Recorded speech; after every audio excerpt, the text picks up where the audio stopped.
Hello everybody and welcome back to the Scottish Open, and this time it's the quarter-final stage featuring Chang and Mark Selby, the four-time world champion, versus a player that reaches the quarter-final stage of the ranking event for the first time in his career. And well, the odds certainly don't say that it's going to be a very close match, with Mark Selby being by far the favourite in this feature. But as we've seen before with Kyron Wilson, Stephen Maguire, well, Chang is a very dangerous player for you to be up against, and he's proved that before when he reached the last 16 of the Saudi Arabia Masters, and up to this point, it has been the highest achievement of his career, of course making him 147 in the UK qualifiers earlier this season as well. But Mark Selby, the man in form, the man that has managed to win 2 tournaments already going into the Scottish Open, and well, certainly right now will be, well, the highly anticipated favourite for him to actually take this crown. You know, he loves to be winning one Home Nation Series events a year, and he started off with a bit of a break off there. Has to be careful that doesn't result into anything more serious than that. And well, I think he has to be slightly careful with that, and just having a look to see if Chang Bingyu is going to be able to go for this red into the left middle. Probably has to at this stage. You know, he needs to make sure he's not going to be repeating the history of Saint Buffet and Nippon Saint Khan previously. Both players didn't actually manage to get going against Mark Selby. And of course, this Chang Bingyu is to get this red in. He already has had a better campaign in the match against Mark Selby than Nippon Saint Khan has managed yesterday, with the player from Thailand not scoring a single point. And that's going to be the case once again there for Chang Bingyu. That doesn't manage to get this red into the left middle. It was a difficult red for him to take on, to be fair, but it still probably was one of them that you would expect him to get from that stage, just not focusing too much on the positional play, which of course he would have got at this stage, landing nicely on the brown, but sort of undercutting the red.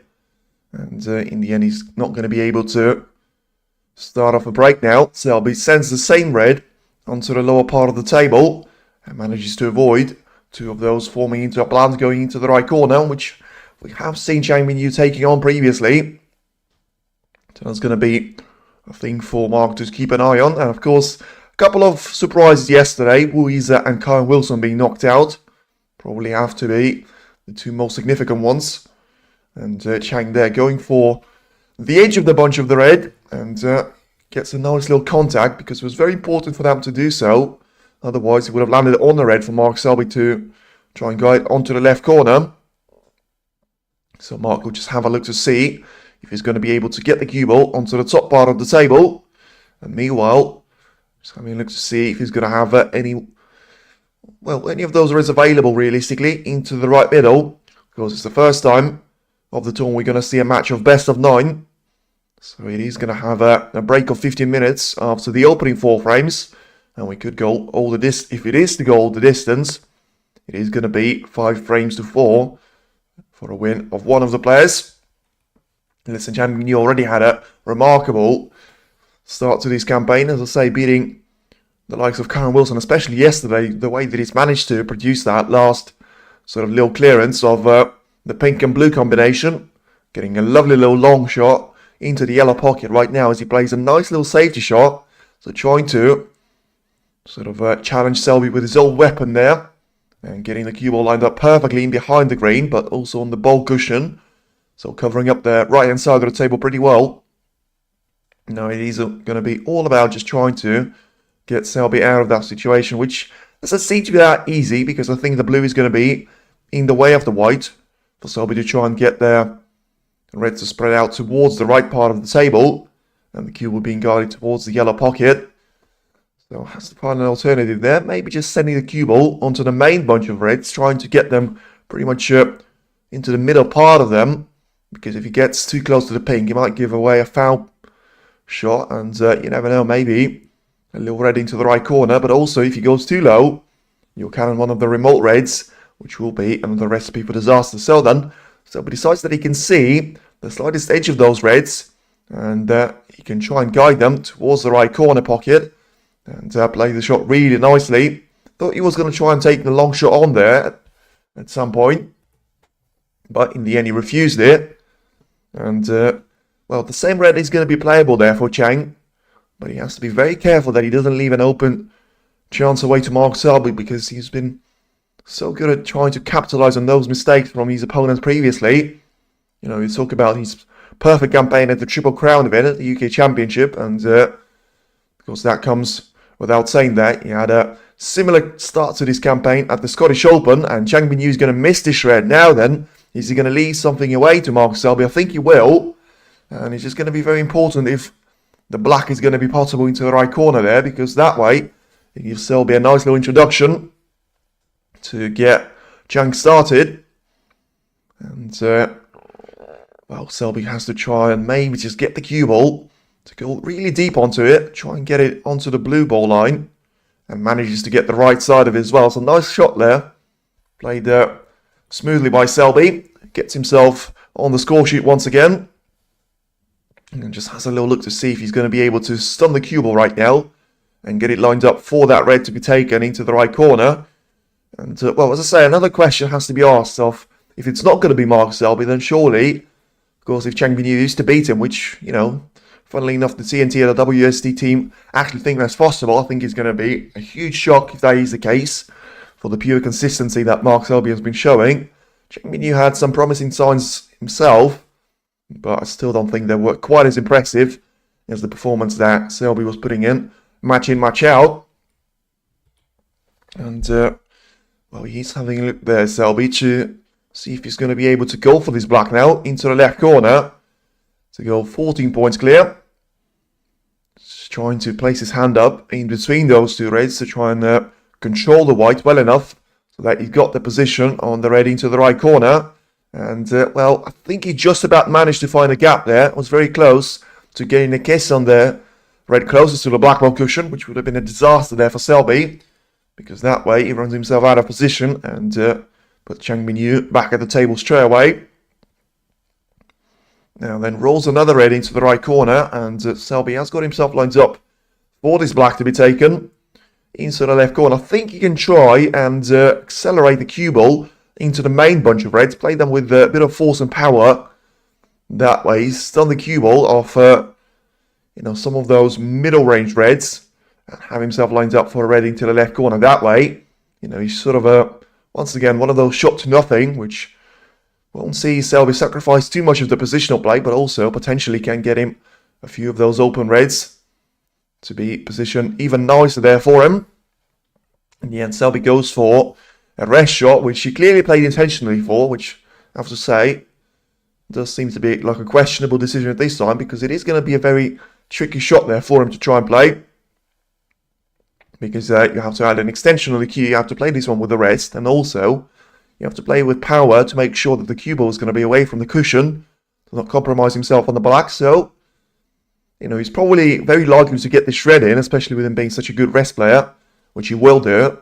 But there, once again, you can see that the cue ball is going to be away from the black with sort of significant amount of distance, and you can try and have a look to see if he's going to be able to put a lot of backspin on the cue ball, which probably is going to be the necessity if he wants to try and get around those reds and have one of them positioned into the left corner right now.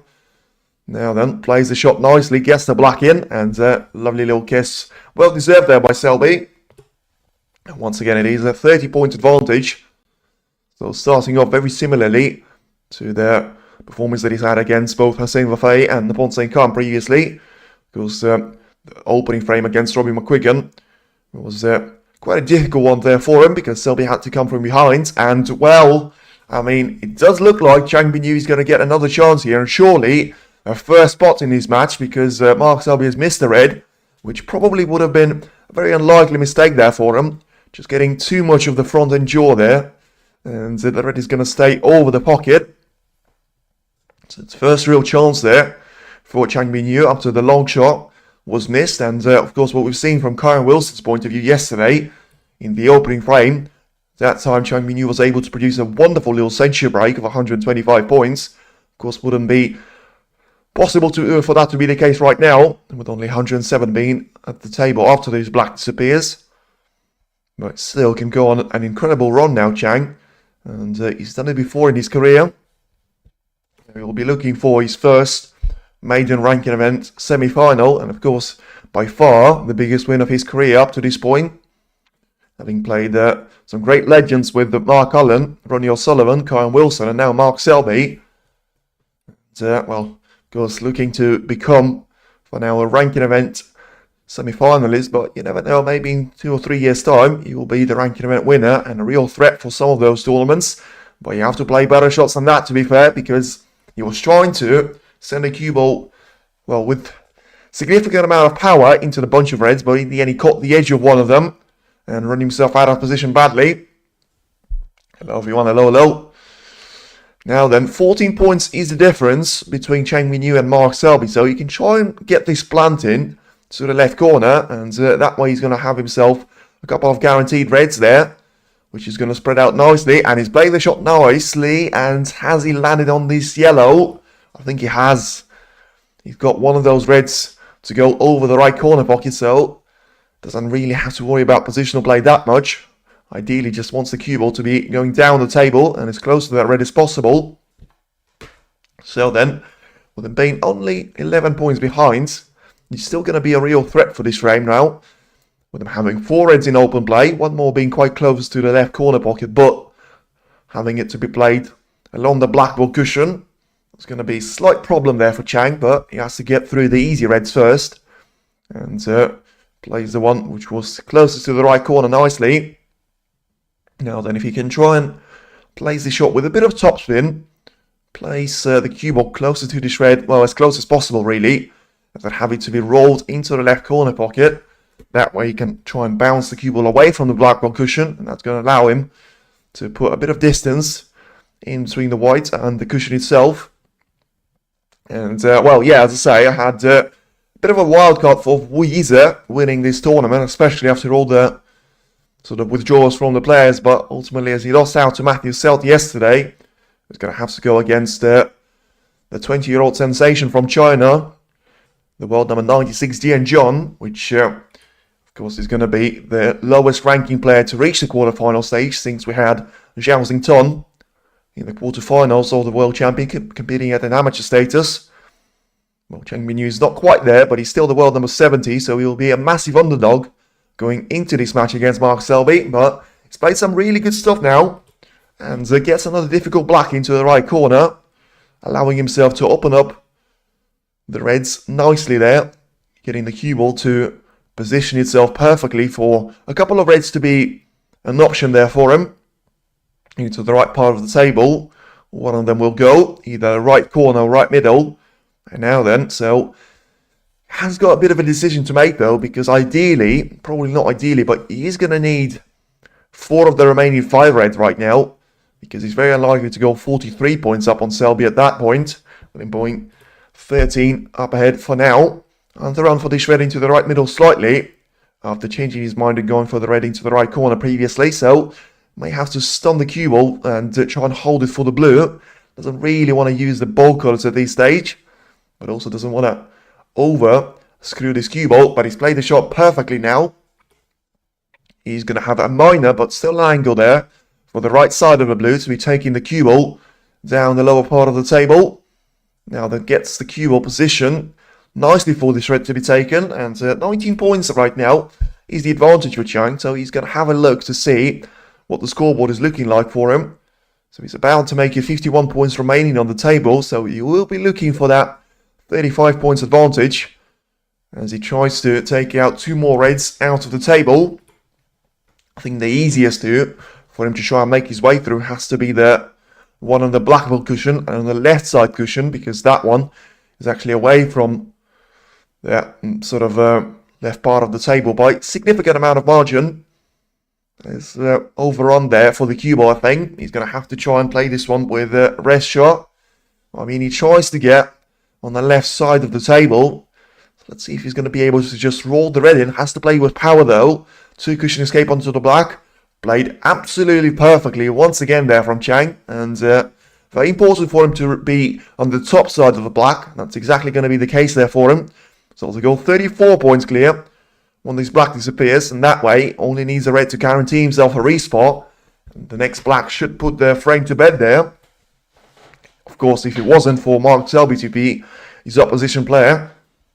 And Chang will still need that red to be taken along there. Side cushion as well for Selby not to come back to the table. But for now, a very important red there, which doesn't seem to be quite on the cushion. And rolls this one with power.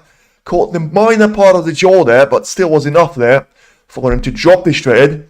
And surely it is now going to be the opening frame to Chang Bingyu barring Snookers. I think you'll know better than most of the players that Mark Selby is able to come back from behind. And that way he still wants this red to disappear into the left middle, which is going to try and set himself up with a double. And you can see that previous mistake from Selby does seem to be punished badly there from Chang. Now then, so it is 2 Snookers needed at this point. And red is going to stay out of the middle pocket, but Chang plays a really nice shot there to get Selby snookered. So trying to, once again, use Selby's best weapon against himself. And the lovely little break of 72 points should get him over the line, especially if Selby's unable to find this red, which you have to say Chang Bingyu played a lovely little snooker on. You know, getting so far from all the cushions of the table. And, yeah, Selby's going to be able to hit this red, but is he going to be able to get it safe? Don't think that's going to be the case there, unless the yellow comes into play. And I think Chang Bingyu is going to be able to go for this red now into the yellow pocket. And that way, he's certainly going to be able to close off the opening frame. So, played the previous shot really nicely there, Chang, because even though he was attempting a double, he was making sure that if he's missed it, he was going to leave the red in pretty much middle part of the table while still having the backup to the cue ball of the black and the pink combination. Now then, 43 points advantage, so surely no way back for Selby at this stage, especially if Chang just continues to have a bit more of the table time of his own. Goes for the yellow into the middle, and once again cues those shots perfectly out there for Chang. And he's going to be able to have another break of 30 points or so, which will equal the highest achievement of this match so far by Mark Selby. I have to say, it is a very promising start there, and it's exactly the start that neutral fans or Chang Bingyu fans would have liked to see, because, as I say, Mark Selby wins the opening frame, becomes a massive favourite for the second one as well, and if he goes 2-0 up there on Chang Bingyu, I think it's going to be pretty much an impossible mission there for the Chinese player to try and recover from. But in the end, he started this match with a perfect break of 72 points, was able to get himself over the line, and still landing a nice little snooker on his opponent, and now just trying to finish the job in style and complete that frame with the breaks of, what is it going to be? The breaks of 30 and 72 points. And leads Selby by exactly 72 points if he is to make a total clearance of 30 points right now. Selby won't be worried just yet, and he won't be panicking as well. But probably still has to be mindful of this Chinese powerhouse, which does seem to be playing fantastic stuff out there. And not quite a total clearance, but still a brilliant job there from Chang Bingyu that gets himself over the line in the opening frame. And now leads Mark Selby by 1 frame to 0. And of course, for him beating the world number 2, he's going to be the sort of the first player on the score sheet. So technically, of course, well, you have to say that it will be a justifiable question in terms of whether Mark Selby should be put as the top seeded player of this part of the draw. But ultimately, as I say, I think Chang Bingyu has proved his status already by beating the likes of Stephen Maguire and Karen Wilson previously, and now getting himself lined up perfectly into this clash with a 4-time world champion. Of course, former winner here as well at the Scottish Open. And with it being the last winner from China that actually managed to win it here at the Edinburgh. It is now going to be a massive challenge there for Chang Bingyu to try and extend that streak and get himself lined up with a battle of either a player from China or England there. Of course, remember that you're still going to have Chris Wakelin, Chen John, Matthew Selt, and sort of Mark Allen featuring, with obvious 3 names, as the 3 highest seeds left out in the tournament have to be Chris Wakelin, Mark Allen and Mark Selby. But, you know, when Li Fan won this tournament 12 months ago, so I don't think he would have been the favourite going into that match himself, but he still managed to have a dominant performance and beating some of the world's best players at that time.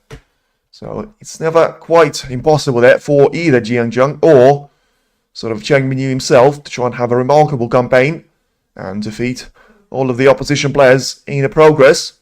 Now, we're having a look to see if we're going to have well, of course, you can have a look to see if Mark Allen is going to be able to beat Joe O'Connor. That still has been playing really well, even though you've got Zhao Xington.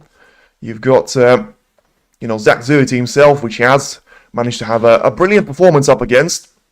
But it still wasn't quite enough there for him to probably be putting as the favourite against someone like Mark Allen. That does seem to be the specialist of the Home Nation Series, especially when it comes to this season.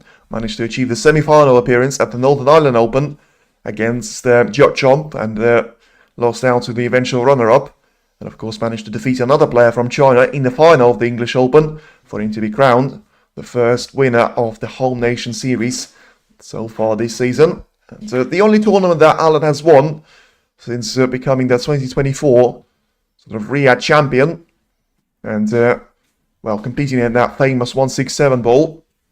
Looking to land that famous prize of $1 million if you are to make that perfect break. Still hasn't quite happened in the 3 seasons that we've had that feature available for the players. And now then Chang Bingyu is going to be awaiting for these chances to try and appear once again in this second frame.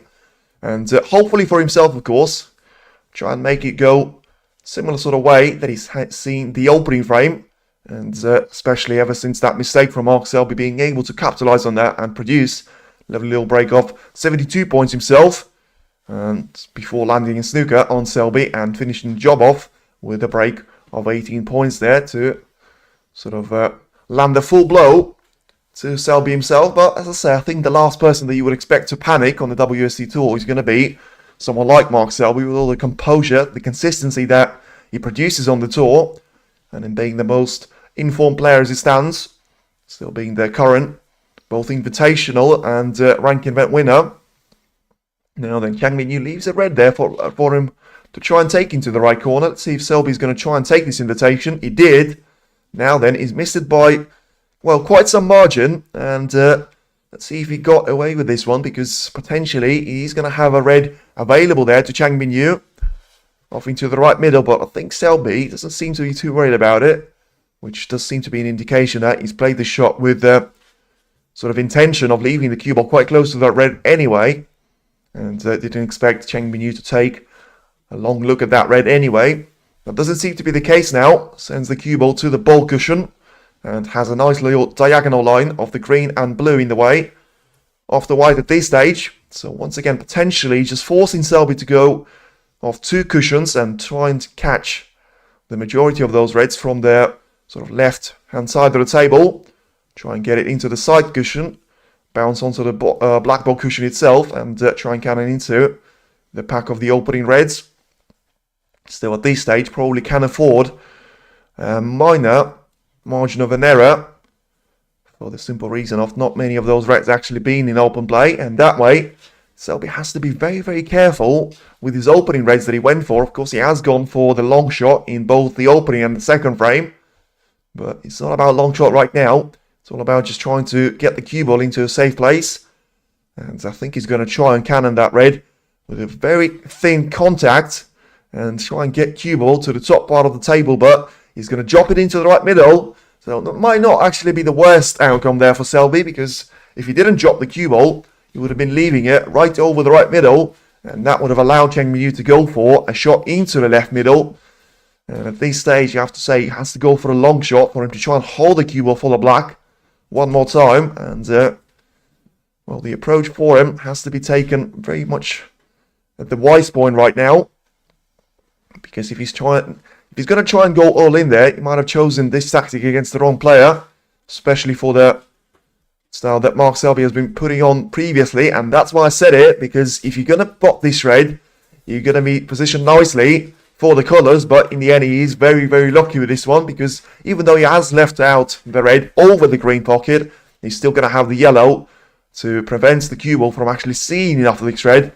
And that way, I mean, it leaves Selby with 2 options right now. He can try and go for a mid-range shot himself into the right corner, or he can try and hold the cue ball back for the black ball cushion once again there and force Chang Bingyu to be playing a difficult safety of his own. And, well, in the end, Selby has gone for an attacking approach there. Something that you don't really see very often from a player like Mark Selby.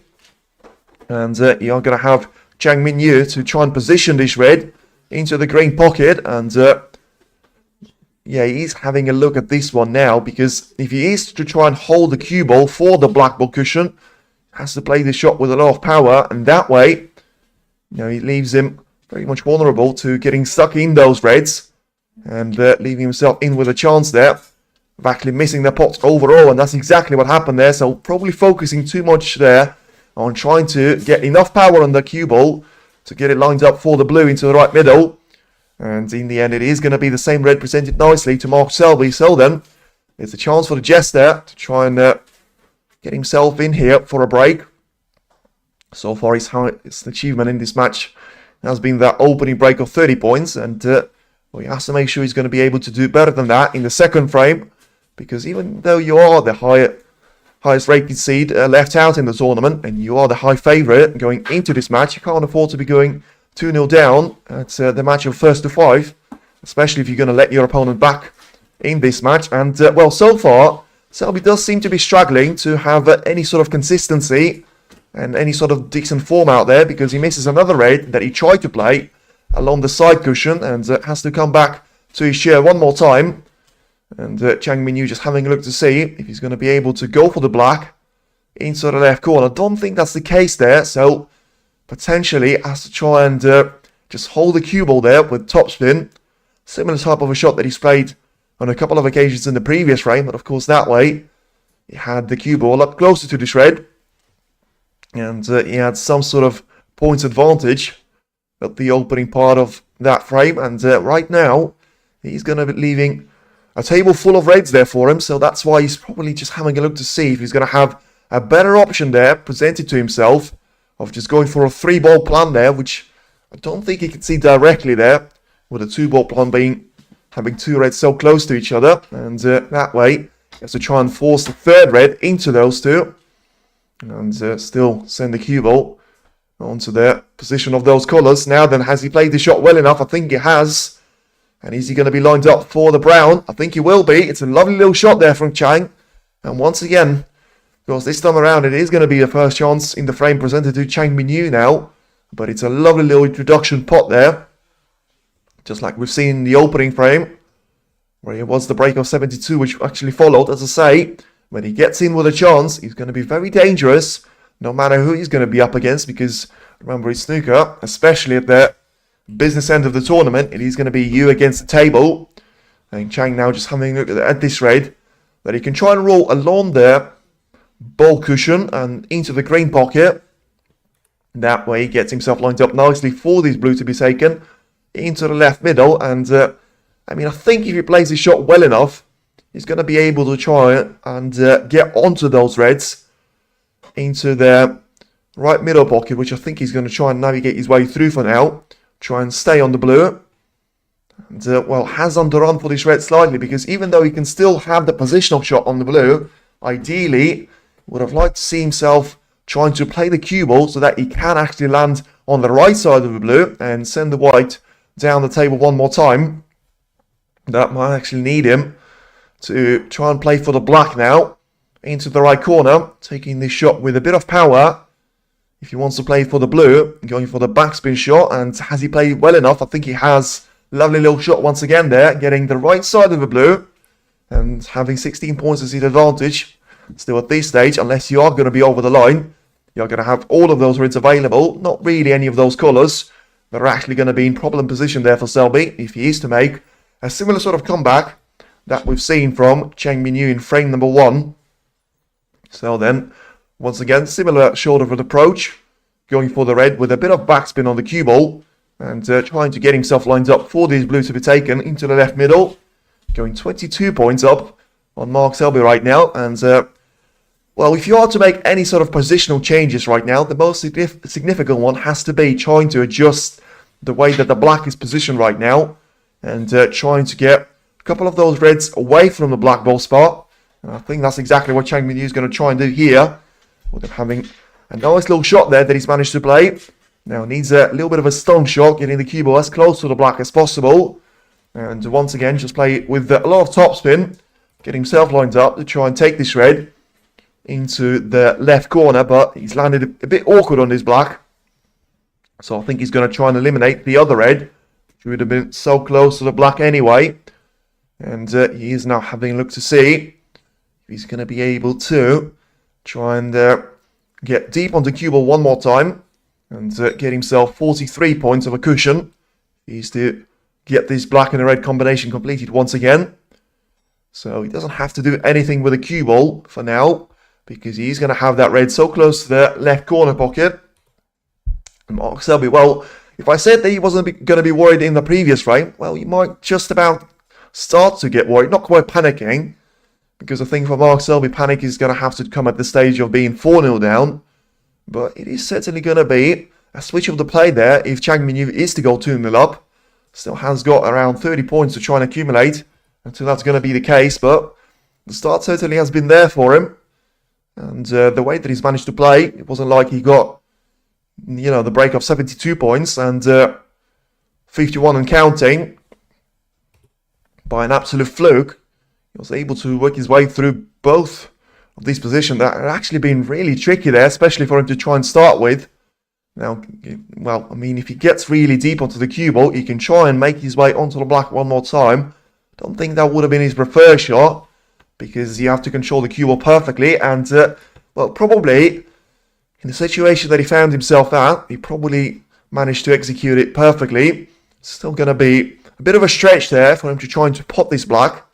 But if he does pot it, he's going to have a nice low angle to try and send the cue ball into those reds. And that does seem to be exactly the case of what's happened. Lovely little shot once again there. Not for the first time from Chang Bingyu.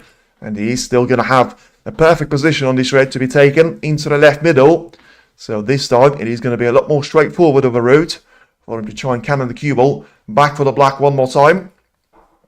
And as he goes, 60 points up there on Selby. It'll be one of these opening frames there of the 3 rounds that we've seen from Mark Selby that he's actually going to lose the frame by a scoreline of, well, X amount of points to 0 without scoring any of those points himself. And he had an early chance there going for the wrong red into the right corner, and with him missing it by quite a considerable amount of distance, he has left to Chang Bingyu a chance there to go for the green pocket.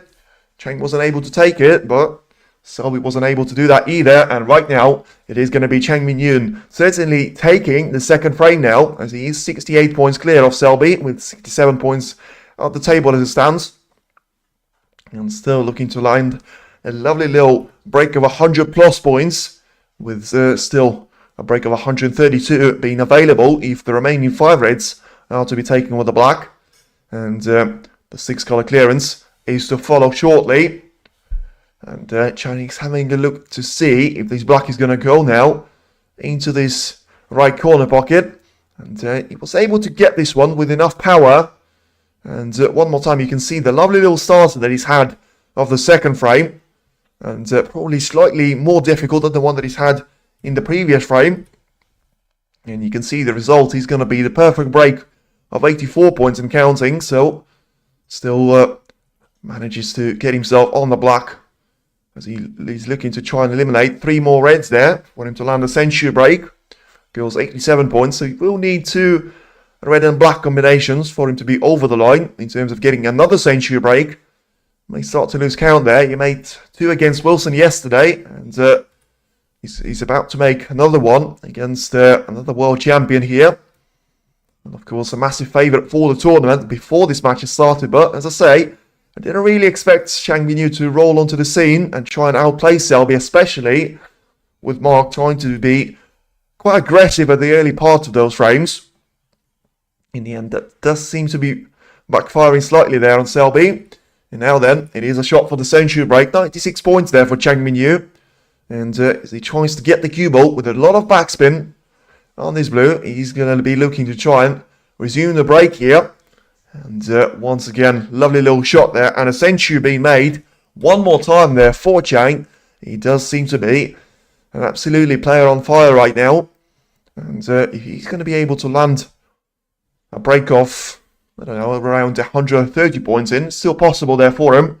As he gets the final red in, he's going to be able to take it with the pink, try and re-establish it back at the lower part of the table.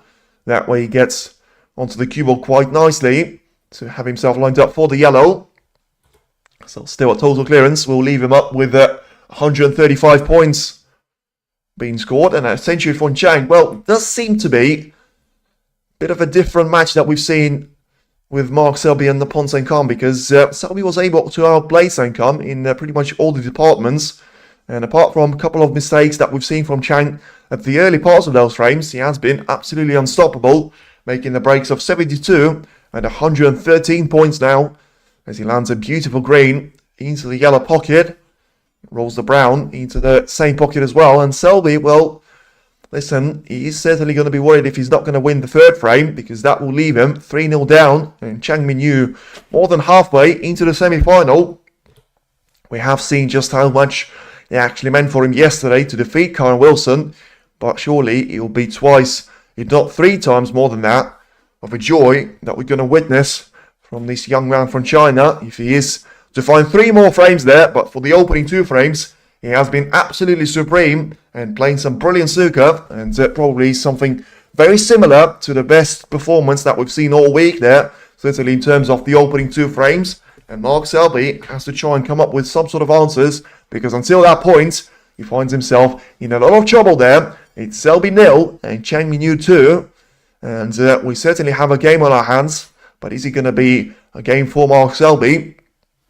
Because, as I say, I put him as a massive favourite to win the tournament for the form that he's been showing, and for him being the current ranking winner. I wasn't actually going for a score prediction for this quarterfinal, but if I was to say before this match has started, probably would say 5-3, 5-2 in Selby's favour. But certainly doesn't seem to be the case now, with him losing the opening 2 frames and being outplayed completely ever since that opening mistake there for this red, after he's managed to produce a break of 30 points. So far, that's the last and the only time we've seen him at the table trying to score, well, any sort of points out there, because he has been played off the park in second frame. And it is a lovely little century break of 135 points and a total clearance from Chang Bingyu to get him lined up with a 2-0 lead going into frame number 3.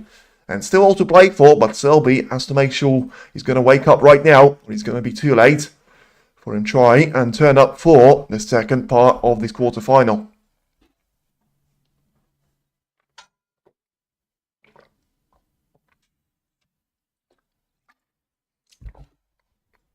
And, well, if you look at the odds, of course, not going to be available right now, but overall, if you look at the way that this net is actually spread out, you've got Jiang John and Matthew Selt, which already, any one of them, which is actually going to reach the semi-final stage, is going to be a huge shock anyway from the start for this tournament. And you're going to have Chris Wakelin and Watchalong on the other part of that sort of semi-final. So if you're going to have Chris Wakelin trying to reach his second semi-final of the season, after having Ronnie O'Sullivan that he's managed to play at the Saudi Arabian Masters, Watchalong, of course, had a semi-final himself appearance against Jack Lisowski at the Northern Ireland Open, and remember, he was the runner-up to Mark Cullen at another Home Nation Series at the English Open. So he does seem to be the Home Nation specialist this season, and probably one of the, if not the most consistent player when it comes to being here at the English, at the Northern Ireland, and at the Scottish Open so far. Looking to land his third semi-final appearance of the season, and all 3 of them, by the way, coming at the Home Nation Series. And I think he is going to be a minor favourite up against Chris Wakelin, for the simple reason of him playing so well against all the opposition players that he's been up against. Of course, a very difficult decider against Stuart Bingham, and a difficult match, I should say. Not really a difficult decider, because it was always going to be a one-way traffic after that misjudgment from Stuart Bingham on the opening red and the break-off, which has seen a lovely little break off Watchalong and allowed him to get over the line and to get himself booked in for that quarter-final clash with Chris Wakelin. Now then, it's a break-off shot by Selby. A lot better than the one that we've seen in the opening frame. And Chang still has to be careful for him trying to go for this red into the left corner. He's going to be able to get the cue ball down the table and set it up nicely, because even though the cue ball hasn't quite reached the black ball cushion, still has limited the options for Selby. In terms of trying to get the cue ball onto the top part of the table, is going to be possible there for Mark, but he has to be very mindful of the red that Chang Bingyu, of course, tried to leave there on purpose. And Selby is going to try and navigate his way through this red right now. And, well, I mean, he can technically try and go for this red into the right middle, because I don't really think that he's going to be leaving anything else other than the same red. But as I say, him being 2-0 down already, it's going to be a very un-Selby-like shot to take on. And in the end, just two cushion escape there, trying to get the cue ball to be lined up in behind the green to have that red covered up by the left middle. And Mark Selby goes back to his chair, having a look to see if he's going to be able to sort of have himself re-established back in with a chance now. At the third frame, had a couple of the opening reds, which he wasn't able to take on in the previous frame. And, well, I mean, another slice of luck there for Chang Bingyu, because as you can see from the hand of apology, he flukes another red into the left corner, and all that work that Selby was trying to do on the previous occasion does seem to unravel nicely for, well, Chang Bingyu certainly, not so nicely for Mark Selby though.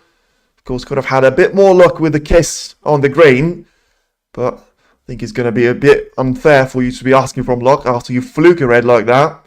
With him going for, trying to push one of them over the left corner pocket, and well, once again, he is going to miss the green, which would have been a bit of a stretch there for him to take on, but he clearly felt like everything was going into the pocket there for him. Not quite on this occasion, and it is going to be a chance for Mark Selby, because the red that Chang Bingyu was playing for is going to be his for the taking right now.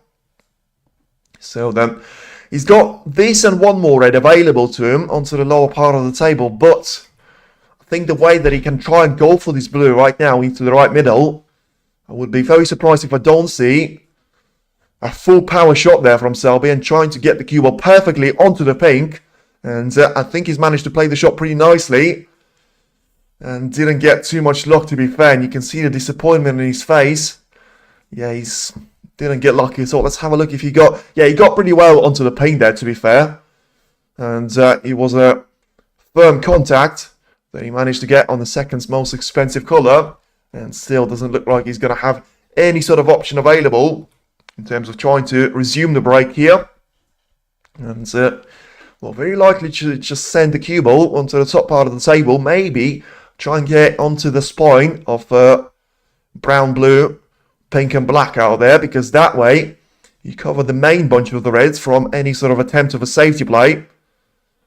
And I think that's exactly what Selby is trying to do. So two cushion escape once again. Have the cue ball to bounce away from the black ball cushion, but also stay as close as is possible. And yeah, play the shot nicely in terms of getting the cue ball close to the ball cushion. So 6 points there from Selby. Got absolutely no clue why it says. Anyway, we're going to sort this one out.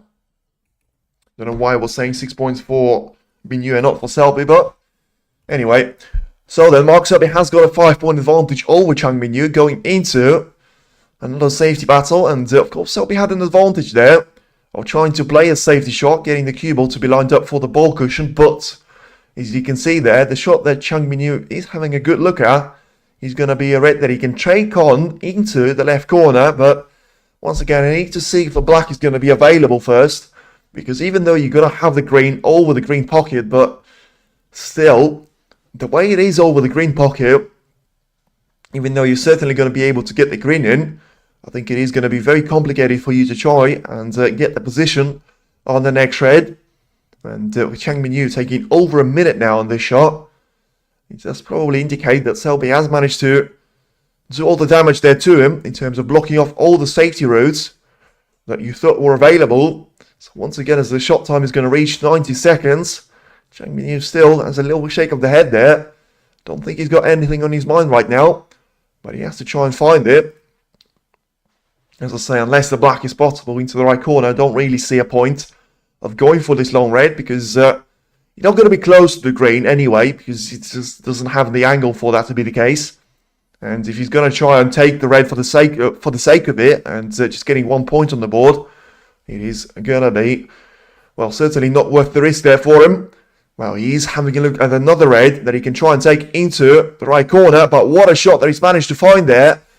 I say that, once again, was that not a bit of a shot to nothing in terms of what does he get from this shot? It's a lovely little red there. Of course, for the way that he has to play this one with diagonal pace. And the red hasn't even touched any of those jaws there. Still having so little room for error. And, well, as I say, I mean, he's got the green over the pocket, but, I mean, I don't really see the way that he's going to get himself guaranteed up on the red. Because it is better than for him to having to play the red onto the left bar of the table, because that way you have to play this green diagonally. At least this way you can try and get the cue ball to be positioned with a slight angle in a straight line and have it bounce away from the ball cushion and onto the lower part of the table. But I mean, he is going to go for a backspin shot. I mean, I don't really see this one working out, but it'll certainly be very interesting to see how he's going to unfold.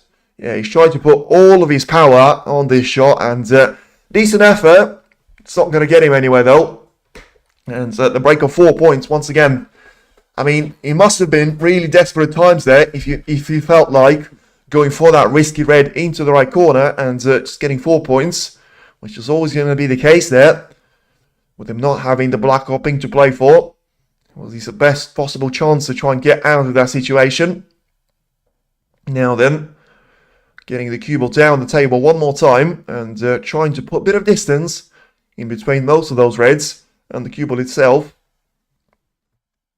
The break of 4 points is going to be the end there for Chang Bingyu at this moment in time. And acknowledgement there from Selby that he managed to find a really nice safety shot. I think he was trying to guide the cue ball into the little bunch of the yellow and brown. Wasn't quite able to get enough pace on the cue ball, but still clearly managed to cover up all the options for a straightforward safety shot for Selby. And he has to try and find the edge of this red, sending the cue ball onto the right corner of the table. And, well, he's managed to play the shot well enough so that he got the cue ball into the safe zone. But once again, he leaves a red available into the left corner. And I don't think that applause from the crowd are going to be deserved there, because this time around the black is going to be available into the right corner, and surely Chang Bingyu has to go for this red right now. That's exactly what he's looking at right now. So I mean, if he goes for this red and he gets this one in, it should be 3-0, especially for the breaks that he's had of 72 and 135 points previously. But because the downside of that, if he is going to miss this shot, he is going to leave plenty of those reds available to his opponent, with 3 of those being taken out of the picture already. Now, this being the 4th one, and you know, you're going to have at least 10 of those reds positioned nicely. The black is possible into the right corner, and you can try and respot the pink back into its original position quite soon. Now then, a very important shot for Chang. Whichever way he tries to, takes this red on, and yeah, he was always going to be trying to just get it away from that pocket and ensure that Selby wasn't going to be the player for him to actually have a shot at that red.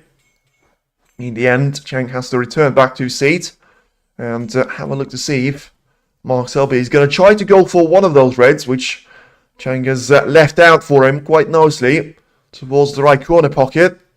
And yeah, Selby is having a look at this one. Of course, Chang probably would have liked to see the red that he's actually been playing for to be away from the middle by slightly more of a distance, because on a technical point of view, you can still see Selby going for this one and trying to get it into the pocket. Right then, so what is it going to be for Mark Selby? Is he going to just try and get the cue ball to the top part of the table? He did try to do that, and unless he's going to get the cue ball right on the ball cushion, he has played the shot quite badly, pushing one of those reds towards the right corner. And the only thing that can probably save him at this stage is going to have to be the case of Chang Bingyu not being able to transition this red onto the black ball zone from the left-hand side of the table to try and play it into the right corner. So once again, he has got another chance of going for the red into the left corner instead. But if he has refused the previous red, got absolutely no chance of going for this one, because of it being probably twice, if not 3 times harder than the one that he has refused on previously. And well, just having a look to see if he's going to have an alternative route there, but doesn't seem to be the case there. Once again, taking pretty much a minute on this short selection, and having a look one more time to see if he's going to be able to go for those reds into the left corner. And, well, if he is to go for this one, once again, taking over a minute on this shot, he has to make sure he's going to be able to position the cue ball perfectly in the zone where he's not going to have an easy red for Mark Selby, but also, if he is to make this one stick, he has to ensure he's got the perfect positional cannon on the black as well. Otherwise, it is going to be 2 long shots that he's taken for absolutely no value in terms of points at all. And shot time once again reaching 90 seconds there for Chang, so he does seem to be taking the sensible approach in terms of the shot selection so far. That doesn't seem to get him anywhere in this frame up to this point. And once again, a late change of mind, it would seem. And just trying to find the perfect angle and the edge of that red, which probably is going to be the closest to the pink spot at this stage. Trying to get it closer to the right corner. And 2 cushion escape for the cue ball. Try and get it lined up into the sort of yellow spot zone or so. Once again, it is going to reach 2 minutes now since the last shot was already been played there by Selby. And still absolutely no chance of Chang Bingyu looking to make his mind up, at least up to this point. And I mean, he can try and go for a cross double as well on one of the reds that he could have considered taking on into the left corner, but in that case, he has to be leaving the cue ball in the perfect manner there for Selby not to be going for that red, which he's always going to leave over the right corner. Right then, he's going to try and send it, and well, he's tried to hammer the red onto the left corner, and after more than 150 seconds of a shot time consideration, it is going to be all for absolutely nothing, and it's a wonderful little chance given away to Selby, with him trying to surely get a frame on the board now. At this stage, doesn't seem like he's going to have an easiest opening in the world. And he's still going to have the red to try and choose from, either into the right corner or into the green pocket right now. And I think he will go for the shot into the green pocket. But that way, I'm very surprised to see him going for the backspin shot, because that way he's going to be slightly harder for you to cue this one. But Selby managed to execute the shot absolutely perfectly. Now then, surely this is going to be the chance for him to go on the run himself. And after the break-off, 72 and 135 points that we've seen from Chang Bingyu, we are surely going to see something special from Mark Selby now. As he goes for this black to be taken into the right corner. Plays this one with a bit of topspin. Once again tries to leave the cue ball close to the black ball cushion. In the break of 8 points, he's going to be able to be achieved right now. And the problem that Selby has got now, since the last safety game, you know, he had a point where Chang Bingyu was going for the red before he managed to take the green as well. And take it away from the pocket. The reds were positioned nicer back then. And at this stage, especially at the start, Selby has to make his way through the jungle of those reds. Chang 5-3. It does seem to be a sensible scoreline for now, because I don't think you're going to be able to see a whitewash, especially against someone like Mark Selby. But also, I don't think that, you know, you are going to have a demolition job from Mark Selby's point of view on Chang Bingyu as well, for the reason that, you know, the way that we've seen the opening 2.5 frames go, it does seem to be quite even in terms of the safety breakdown. But when it comes to taking their chances, Selby so far has been the runner-up in this matchup so far. But now he's got himself with the perfect chance to, for now, try and extend the highest break that he's had of 30 points achieved in the previous frame. Of the opening one, I mean. And, well, he's managed to make his way through the opening difficult reds, and right now he's going to have a couple of reds that he can try and easily go around and have the cue ball position for either left or right corner to try and play those reds into. Now then plays the shot with a bit of backspin to try and hold the white just about well enough to make sure he's going to have this black to be taken into the right corner. 26 points is the advantage there for Selby. So just like it was in the opening frame, of course, he's going to have to make sure he's going to be over the line now before he gives a turn and a realistic chance there of Chang Bingyu trying to come back to the table with a chance to have a break himself, because of the way that the remaining 8 reds are positioned. 7 of them positioned perfectly in and around the black and the pink spot. One of them is going to be covered up by the pink, and the rest of them are all going to be playable. And one more on the ball cushion, quite close to the blue being out of position as well. But with Selby, of course, having that 33 points advantage with only 91 at the table, doesn't look like he's going to struggle, and he's going to need those reds into the top part of the table. But it does seem like he's going to have a minor issue right now, because even though he got the perfect position on this red, the slight issue for him in this break was always going to be the lack of colours available. As I say, the blue is out of position, the yellow and brown are going to be compromising themselves, the green is out of position as well, the pink is covered up by those reds, so that way you have to try and be playing for the black. And well, for Selby to be going for the red now, he has to make this one absolutely perfectly, because it's not even the red that he was playing for previously, and he manages to take this one nicely, so re-establishes the position on the black, and also just gives himself up more freedom in terms of the red that he was originally playing for. Now then, 46 points for the advantage here for Selby, and a break of 40 points.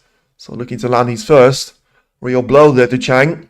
And to go into the fourth frame, with still having a chance there to actually, well, returning to level terms there, going into the interval. But now, it's the black, once again, with the slight angle that he's got on himself, trying to get the cue ball to the top part of the table.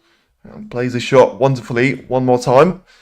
54 points advantage, so 75 on the table, so he should be able to take two more reds and one more colour, and should be over the line at that stage.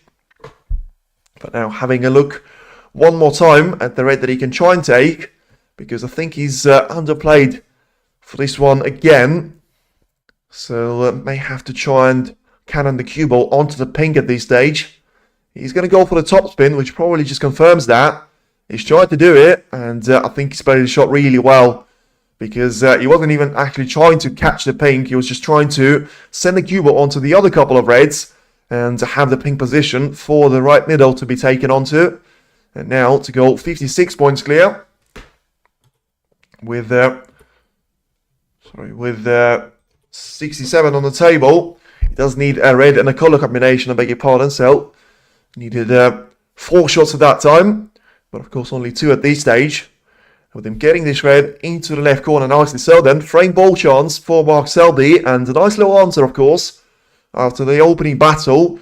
And 6 to 5 points. Chang Bingyu had a couple of chances at the start of this frame, but ultimately it is going to be Mark Selby that lands the ultimate blow. And it is going to be 2-1 of a deficit for him to try and overcome going into frame number 4. So Selby's not out of this one just yet, and he's still going to try and fight back later on. And of course, if you had any doubts about it, Mark Selby has managed to prove you wrong on that, and producing the break of 64 points. And we've already seen a lovely little century break from Chang Bingyu previously. Let's see if we're going to see one from the Jester himself. And I think he has got a perfect chance of going for a century hunt right now. And you can see that started with a lovely little red that he was able to take into the green pocket. It was far from easy at that stage especially, and he was able to capitalise on the mistake made by Chang Bingyu after more than 2 minutes of a shot time taken, and him trying to sort of evaluate all the options that he's had in the end, still going for that reckless shot into the left corner and leaving that chance away to Mark Selby. Proved to be very costly, and ultimately he's going to get him. He's going to lose him the frame here, with Selby still approaching on that century rake of his own.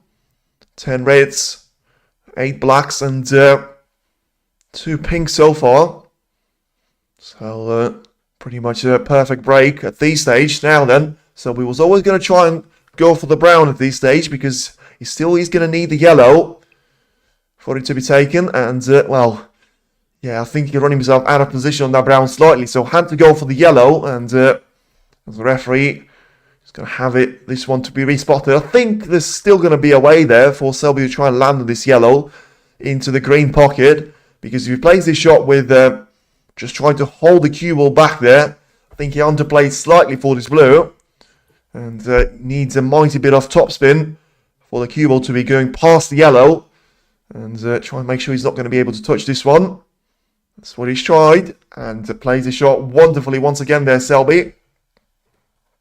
Still not quite over the line though, because the break of 87 points, he's going to require that transition from yellow onto the green. with those two colours being out of position slightly. Yellow compromised by the brown himself, and well, he's still going to need the brown, of course, after this one. And he's managed to put the brown into sort of a problem position previously. Now then, just tries to get the cue ball to be lined up for the side shot along the side cushion there.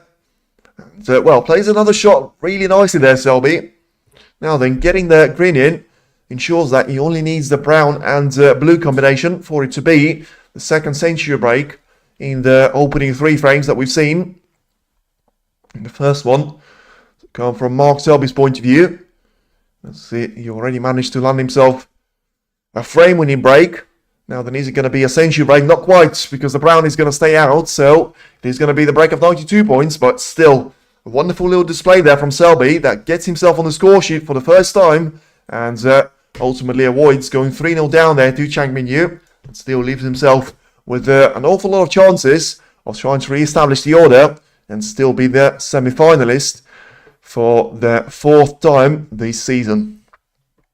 Because every single time he has gone on to the final stage, he's gone on to win the tournament, but also has got a 1 semi-final loss there, which was to another China player of Watchalong there. I think it was a scoreline of 6 frames to 3. And Selby was not really getting any sort of luck there in that match, but also just struggling to find form, being up against Watchalong that was playing some of his best snooker of his career at that point, and was able to get himself into a final clash with Mark Allen. And well, let's see if Selby's going to be able to repeat history for now, trying to get himself lined up for the semi-final appearance, and then you never know if he's going to be up against either Mark Allen or Joe Connor. Certainly he's going to be the highest rated player left out on that part of the draw of the second semi-final, but also he's going to be the favourite for purely the way that he's played this tournament. And you know, Mark Allen has to be an honourable mention, but he probably still can't quite reach the standards that Mark Selby has been showing himself so far onto the Northern Ireland Open. Right then, as we sort of prepare ourselves for the 4th frame, referee's ready to get the pinks re-spotted once again, and it is going to be another important break-off for Chang Bingyu. He spent majority of the previous frame sat in his chair, has to make sure he's going to be re-establish the order and get himself on the momentum and back on the winning streak. Can't afford to let Selby back in this match, because before you know it, he's going to be the one playing catch-up, and has to try and re-establish his lead back to 2-frame advantage going into that intermission, and surely, well, try and re-establish his status as the favourite for reaching the semi-final stage as well.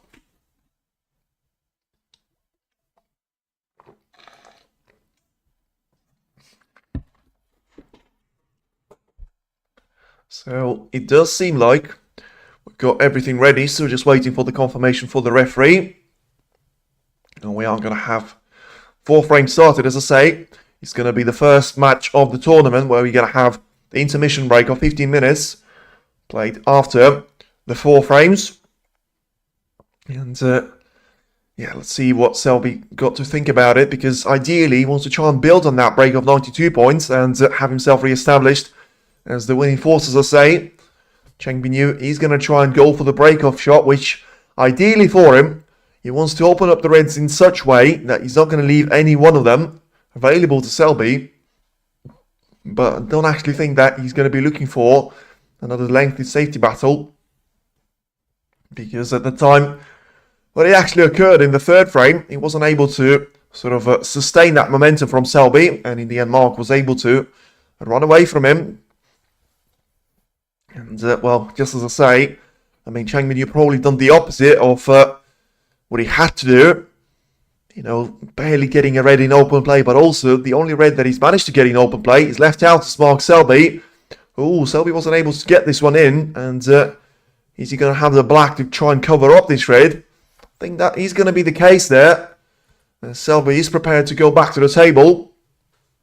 Now then, Chang just having a look to see if he can try and send this red onto the side cushion, and well, probably just having a look to see if he's going to be able to get the cue ball perfectly lined up in behind the bulk line and onto the left-hand rail. Trying to spread the reds quite wide out as well. And, well, maybe he was actually looking to see if he's going to have a diagonal cover from the blue in terms of trying to get the cue ball as close to the green spot as it was possible there for him. And plays the shot really nicely, to be fair. Back to Selby goes, and I think it's going to be a straightforward safety shot, trying to respond with a similar fashion of a shot. Safety success so far, 100% for both of the players, which doesn't really make sense, but that's fine. Because if safety success is 100% to me, then you're not going to have any of those chances given away there. And, well, to be fair, safety success 5 out of 5 shots from Selby and 5 out of 5 for Chang Bingyu. As I say, it doesn't really make a lot of sense for me, but stats don't lie, as they say. And, well, it's certainly going to be 6 out of 6 there for Selby because he's played an absolute cracker of a shot, getting the cue ball just as close to the green as possible. And let's see if Chang Bingyu is going to be forced there. Now, going for the side cushion first shot and trying to get himself lined up for those reds to be cannoned away from each other.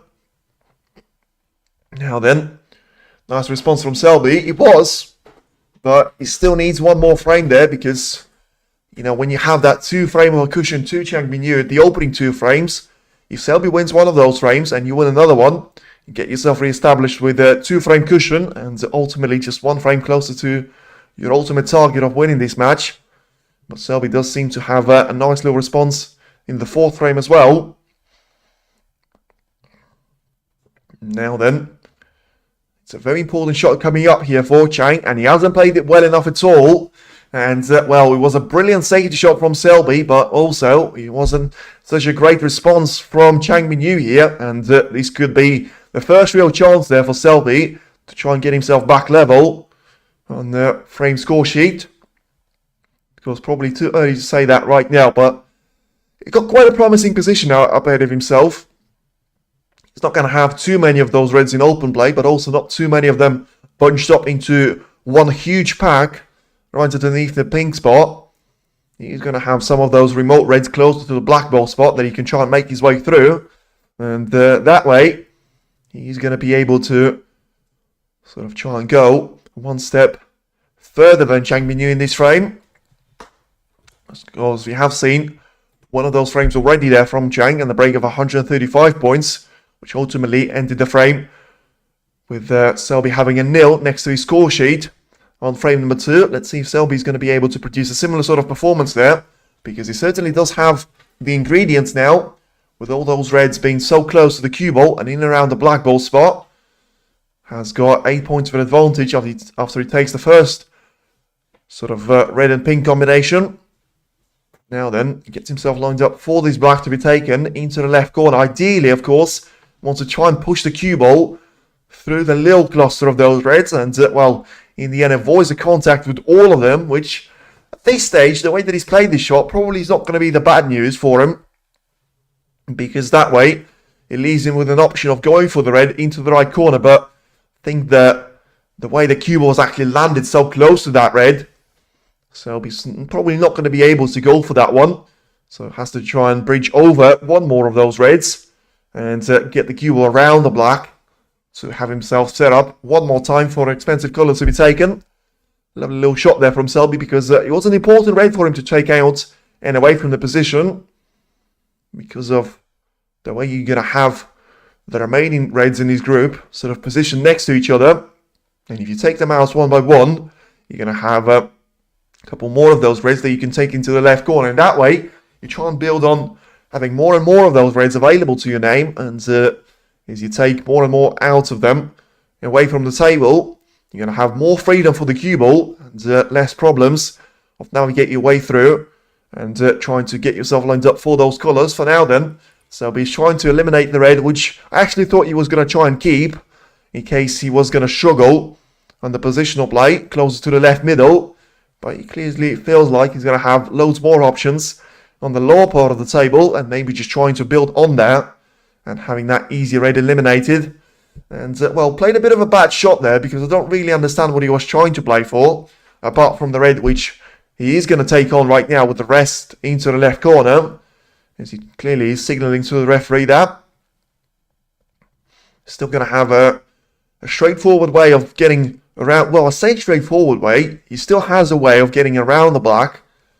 But I don't really understand why he got himself in such a situation there with, this red shot is not gimme, even though it might look like the red is really close there, but especially trying to control the cue ball well enough so that he's going to get it lined up for this black to be taken. Yeah, lost the cue ball slightly, going to get it very close to the side cushion. And once again, like it was in the opening frame, he has got himself that lucky number 30.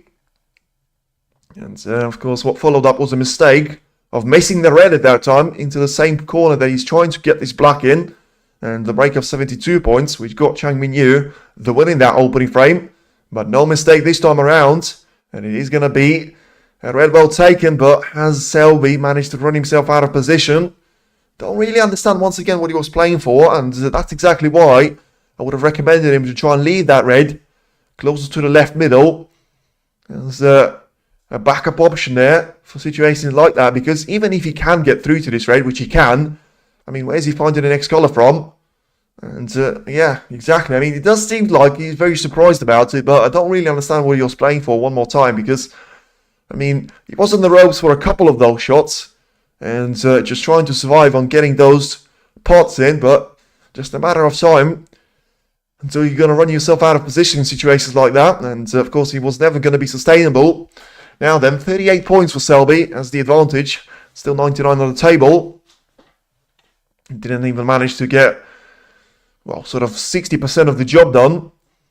And just trying to see if he's going to have a straightforward way there of getting the cue ball to the top part of the table. I mean, he could have tried to go for the blue, probably if he had any of those easier reds available to his name. But as that doesn't seem to be the case, probably getting the cue ball onto the ball cushion does seem like a logical outcome at this stage. And, well, once again, Selby has to make sure he's going to be able to sort of re-establish himself as the winning force on this frame, so he can't afford to lose this one, and that's why ideally he wants to avoid those sort of issues. So puts the green closer to the side cushion, not quite perfectly on the side cushion though, and I think the cue ball he's going to be able to see slightly more than Selby would have been planning himself. And back to Chang it goes. So then the breaks of 30, 38 and 92 points for Mark Selby. So far the only significant breaks that we've seen on those 3.5 frames. And once again, it's a chance for Chang Bingyu to try and find the long shot. And that's what he's gone for. And he's managed to find it now. Where's the cue ball going to be? I think he's going to stay out and not going to drop in the yellow pocket. So it's a lovely little shot there. Well taken by Chang. But is he going to be able to sort of build on that anymore than, well, just having a single pot there into the left corner? I think this yellow is going to be available for him into the right middle, but once again there, wrong angle on the cue ball, you would see. And that way, if you're going to try and get the cue ball closer to the lower part of the table, you're still going to have a mighty shot on this red. And it also makes the yellow missable. And he's trying to power the yellow through. And yeah, that was always going to end up with only one outcome, even though he's missed the yellow by a fraction. And yeah, he just caught slightest of the edges of the front jaw, which at this speed, at this pace, and at the angle that he was playing for, probably wasn't acceptable. Surely right now, it is not going to be a second invitation there for Selby. And he's going to be able to take this chance away and get himself sort of 20 or 30 more points, which at this stage is going to be the mission maximum for him to try and take this frame away from Chang Bingyu and get himself lined up as the player on form going into that intermission and have all that early work cut out for Chang Bingyu. And after a promising start, the scoreline of 5-3 in Selby's favour does still seem like it is, well, very much possible, especially if Selby is going to be able to take this chance away. Now then, just having a look to see if he's going to be worth taking on the risk and playing the cue ball for the main bunch of the reds. And I think he's played it well enough so that he's going to have a red available into the right corner. Of course, didn't help that he had the yellow and the pink in the way. But I think he was still able to get enough power on the contact with those reds. And has to be very careful, though, for the next couple of shots, especially this one, getting the cue ball to play this red and getting himself lined up for the blue. I mean, he somehow, don't know how, but he manages to hold for the pink here, while still getting the red in. So, of course, that makes the life and the job a lot easier there for Selby. And surely that is going to be the shot that wins him the frame, barring something ridiculous at this stage. And if he is to eliminate 2 more reds with expensive colours, certainly he's going to be over the line, even technically and formally as well. You know, you can try and take the yellow out of the way if he feels like that's going to be disturbing his break building chances. But in the meantime, it's having 4 reds at least in open play. It's going to be a nice little bonus there for him to try and make his way through those reds one more time. And, well, you never know, maybe have a break of 50 plus points one more time. We have seen 2 breaks of 30 plus points, plus a break of 92 points being made in the previous frame. And once again, as I say, Selby wasn't going to be panicking when he was 2-0 down, and he's certainly not going to be worried one bit if he's going to be able to level this match up and take it back to a score draw after the opening 4 frames. Now then, this might be the time for him to try and take the yellow out of the game, but should still get him over the line here, with him trying to go 58 points clear. And the yellow or pink will get him 60 points clear with 59 on the table. That won't be enough for Chang Bingyu to try and find a comeback. In the end, Selby was trying to hold the cue off for the blue. Overplayed this one slightly, but still should be able to get the blue into the left middle comfortably without any more of significant issues. Still holding and getting control of the cue ball well enough so that he's going to have the next red taken. And, well, once again, this was a chance there for Chang Bingyu, because it could have been a very different scenario had he managed to pop this yellow and a millimetre to the left. And that probably would have been the case, but that's what it's all about, fine margins. And that could be the difference between winning the frame or giving a chance to your opponent and finding yourself very much spending the rest of the frame sat in your chair and just thinking about the next chance that you're going to get there. But that's not going to be in the next 20 minutes or so, as Selby is trying to get this break over with a fine conclusion and get himself lined up for the 50 plus break potentially, if he is to get the 2 remaining reds with expensive colours. And then you're going to have a 15 minutes of an intermission to try and add to the suffering that Chang Bingyu had in the last couple of frames. And, well, the early lead that he's had of 2 frames to 0 and the dominant form that he's been showing, Selby being out of form and looked all over the place at the start of it, was able to put all of that behind him, and now looking to establish the second 50 plus break in this matchup. So leaving that 2 for both of the players. Playing slight exhibition shot there, trying to do a bit of a jump impression. Good attempt, but as he catches there, Brown with a thin contact, he's not going to be able to see the shred at all, and probably just trying to hit the red so that it's not going to be deemed as a foul shot. And is he going to be able to get through the blue? I think he might be, because he had a look on maybe just going for the opposite direction. Now, if he can try and get through to this red, can he try and pot it? Yes, he can. And a wonderful little shot there from Selby. And you can see that the crowd's enjoying that. And lovely little break that by Selby so far. And it does seem to be over. And that does seem to be a complete and utter turnaround from the break that we've seen from Chang Bingyu. Of course, it's not going to be a century break. But from the position that Selby found himself at, of course, he would have fancied him to win this frame, but not quite making it. A break of 80 plus points, which still is very much possible, especially if he gets the green in. And it's a mighty effort for him to try and get the cue ball position on this green now.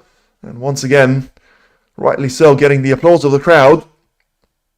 He has to go really deep onto the cue ball one more time, try and play the green without even touching the jaws.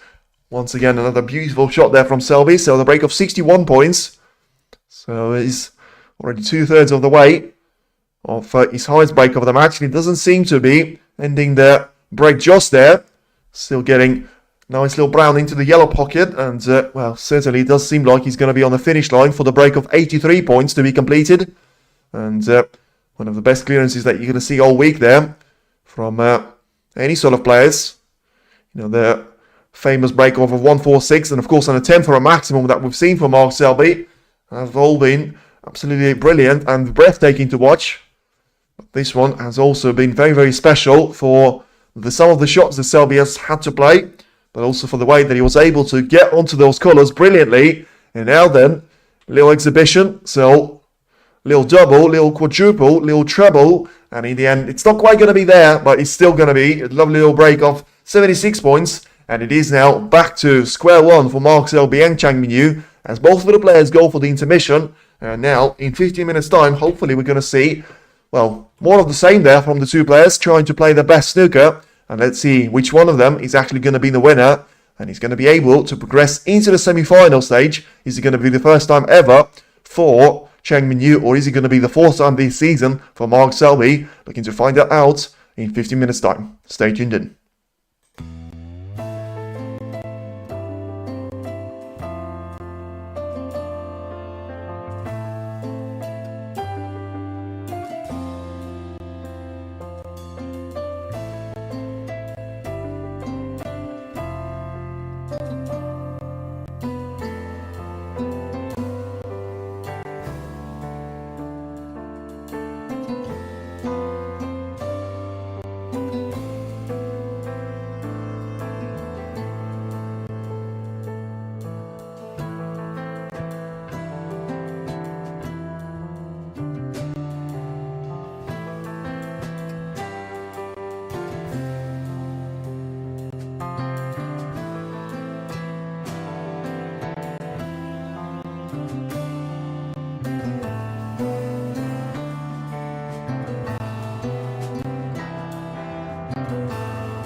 Right then, we are back everyone, and the intermission is over. Let's see if it is going to be more of the same of Chang Bingyu or Mark Selby, but it certainly is going to be some great snooker that we already witnessed from both of the players, and a century break from Chang Bingyu, and the break of 92 points from Mark Selby, and also, was followed up was a great little clearance from Mark Selby of 76 points in the fourth frame as well. So Selby lost out the opening two frames, but managed to come back strong and produced a wonderful little performance in frames number 3 and 4. Now then, it is a chance of Mark Selby going for a long shot himself after a bit of a misjudgment from Chang Bingyu on the previous shot. Let's see now if Selby is going to be able to redeem himself and sort of get started in the same way that he has in frames number 3 and 4. Not quite, and he's going to miss his long shot into the left corner. Missed it by quite some margin, so the red is going to go onto the top part of the table. The cue ball, as you would expect, is going to finish with Selby trying to hold for the black.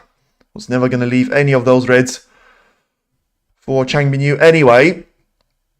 So it was one of those risk-free shots, and he may have one more, you know. Total points 242 for Mark Selby, 236 for Chang Bingyu. 2 frames each, highest break of 135, and 92 points. Pot success 88% for Chang Bingyu and 91 for Mark Selby. So, is it going to be another chance here for Mark to try and go for this red into the green pocket now? Very rarely you see Selby missing 2 long shots in a row, because you very rarely see him take on both of them. And, well, he is going to try and do it, and he is going to miss this red. Now, is he going to leave it over the right middle? Doesn't seem to be the case. And you can see the confirmation for that. Selden, average frame time 17 and 28 minutes. Sorry, 17 minutes 28 seconds. And safety success, as you would expect from Selby, 8 out of 8 and 5 out of 6 there from Chang Bingyu. So 100% safety success rate for Mark Selby and 83% for Chang Bingyu. Hi Letitia, hi there, and my Goodwill was eliminated, so I'm back in Chang now. Well, listen Peter, I actually thought that Wool was going to be my wildcard because I didn't expect sort of Matthew Sell to be on top of his game, but, you know, Wool was played horribly yesterday, to be honest with you, ever since that opening frame win. And Sell was able to sort of completely outplay him, and in the end, winning 3 frames on the bounce has allowed him to get himself lined up for a quarter-final visit for the first time in more than a season there for Sells. And it's not just you, but Chang Bingyu there, as I say, probably a bit of a different performance that he has to try and find now, because he's going to be up against the multiple-time world champion. And, well, he's played a bad shot there, Chang Bingyu. Now, is Selby going to try and go for this red into the green pocket? He will. And he's going to miss it there. It's a surprise to see Selby making so many of those mistakes after, you know, he was so brilliant on frames number 3 and 4. Well, for Allen for the final to change. Listen, that's fine. And you can see 65% still go for Selby. But listen, you have to say that of the top rated players, Mark Selby and Mark Allen have been the only 2 players that have actually turned up. I mean, you can talk about Karen Wilson all you want. You can talk about John Higgins all you want. But realistically, neither of them have actually turned up for this championship. Both of them played, well, terribly, to be honest with you, with Chang Bingyu going for a nice little red into the left corner, with Mark Williams, Neil Robertson, Ronnie O'Sullivan, Jock Chom not even turning up for the tournament. Now then, it is going to be a great chance for Chang to try and make things happen, and he certainly has managed to do that right now. As long as he's going to be on the red here, which I think he will be, into the right corner, he was able to play the shot nicely off the yellow, trying to get the cue ball to the lower part of the table. Now then, there is a room there for him, and he's got 4 reds that he can try and make his break around before disturbing the remaining 10 reds or so. Now, the first one is taken, 2 cushion escape for the cue ball to travel, and lines up perfectly for the black. Now then, we're going to see at least 3 frames for this match to actually end there, because it's still both of the players will need 3 frame wins for them to be in the semi-final, but we could still see 5 more frames if this match is to go the distance. And we are going to see a decider once again out there. Something that Mark Allen certainly is going to be the well, the favourite in, especially the whole Nation Series. I mean, the brilliant campaign that he had at the English Open and Northern Ireland Open to an extent, where I think he managed to win sort of 12 out of 12 deciders, adding that to the accounts of his great win yesterday against Chang. And he's going to be up against Joe O'Connor to face either Mark Selby or Chang Bingyu in their semi-final. Now then, it's a nice little shot once again there from Chang. And has to breach over a couple of reds now to try and get a bit of power on the cue ball. And once again, I think he's going to be lined up nicely on this black to try and send the cue ball onto the main bunch of reds. So once again, Selby's yet to find himself in with a chance of going a frame ahead there ever since that opening frame mistake when he was leading by 30 points, wasn't able to roll the red in and was followed up, was a brilliant break of 72 points from Chang. Now then, he's played an aggressive shot here, and as long as he's going to be able to get through to the cue ball, it's going to be a bit sort of awkward on the hand placement, but he should be able to take this red into the left corner that way. Yeah, well, I'll say he should be. As I say, it's really awkward for him to try and breach right over the red. You know, there's enough of a distance in between the red and the pocket for it to be missed. And also you have to make sure that you're going to have a nice little shot lined up for the black to be taken as well. And, well, the three highest rated players are actually Chris Wakelin, Mark Allen and Mark Selby. But I bet Chris Wakelin won't be in the top 3 predictions because he's going to be up against Chang Bingyu. Sorry, Chris Wakelin is going to be up against...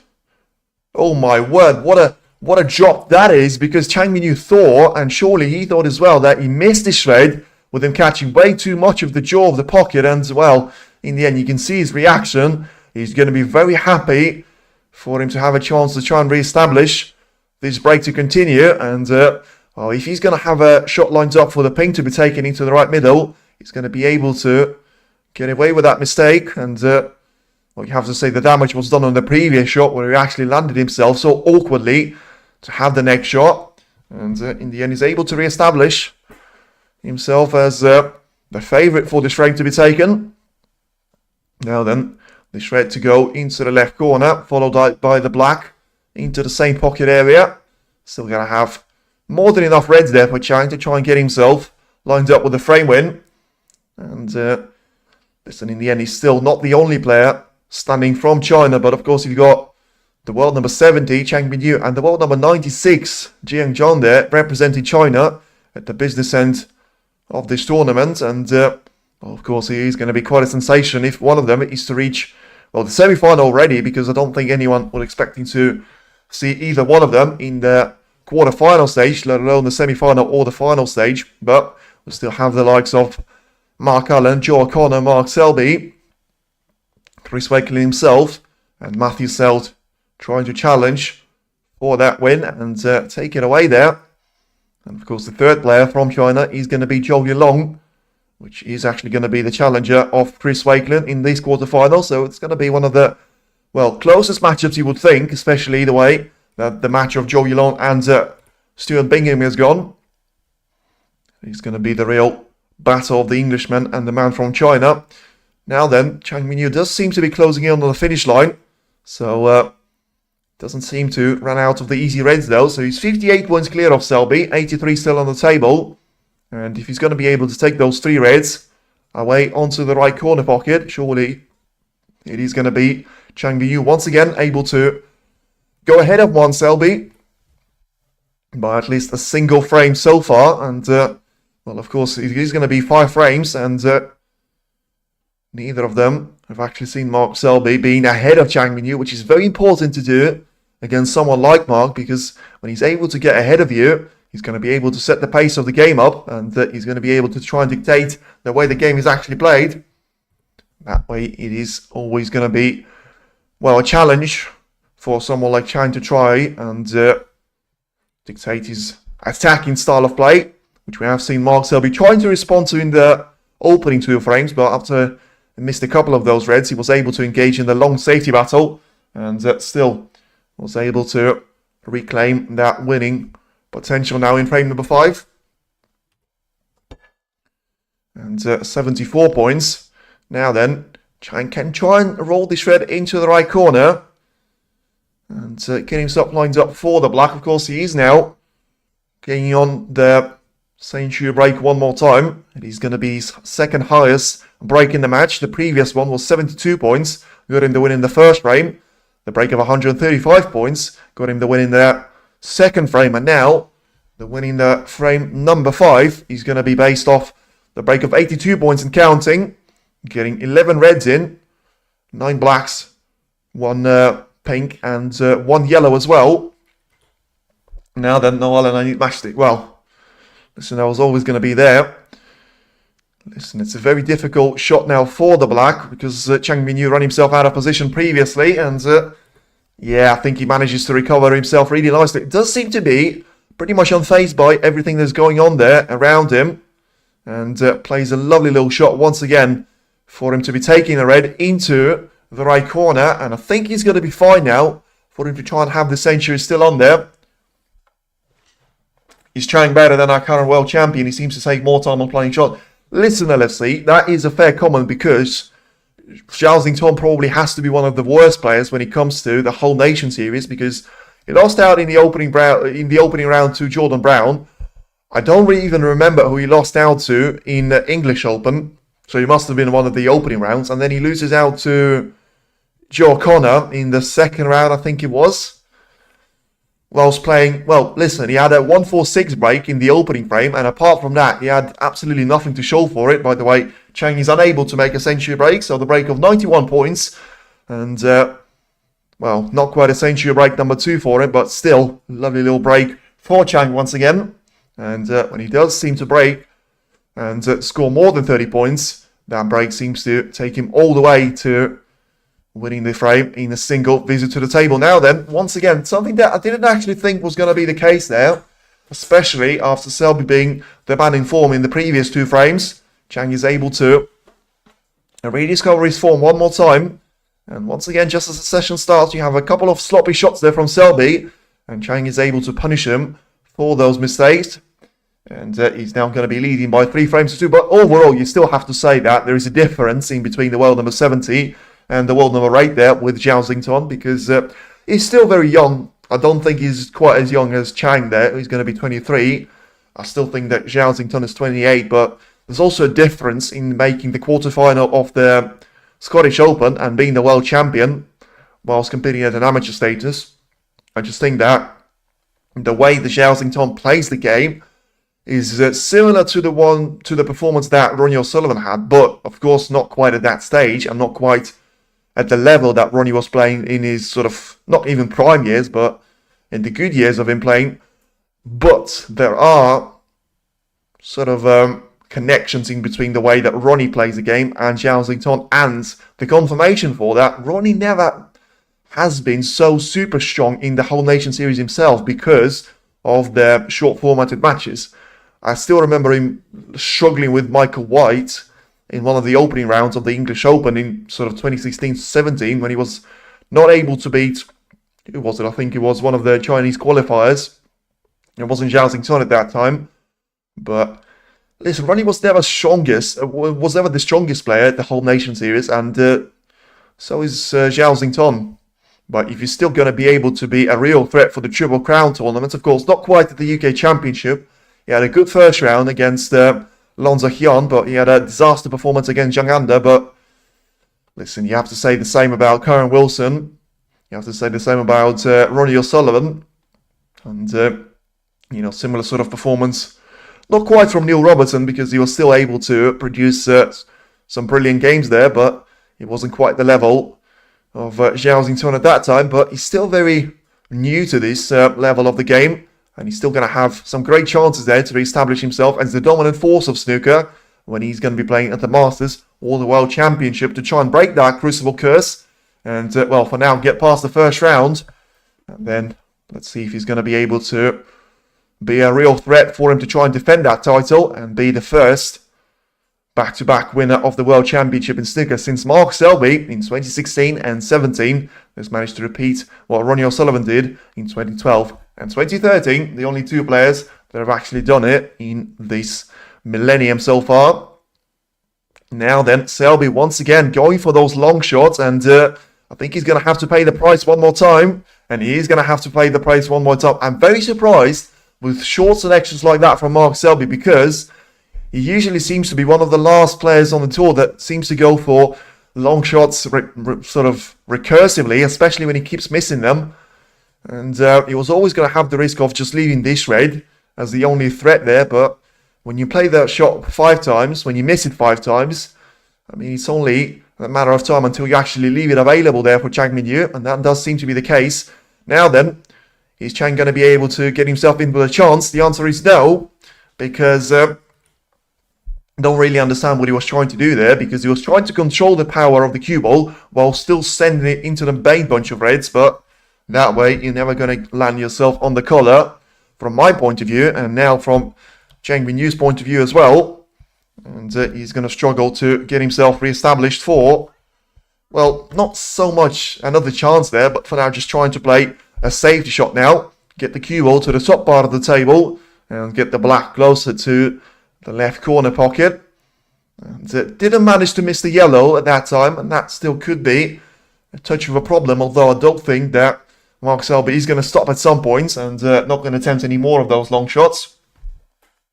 And back in support of Selby, but I can't see going all the way. Listen, Selby has been playing absolutely brilliantly, and if I see someone going all the way, it has to be Mark Selby for the pure consistency that he's been showing.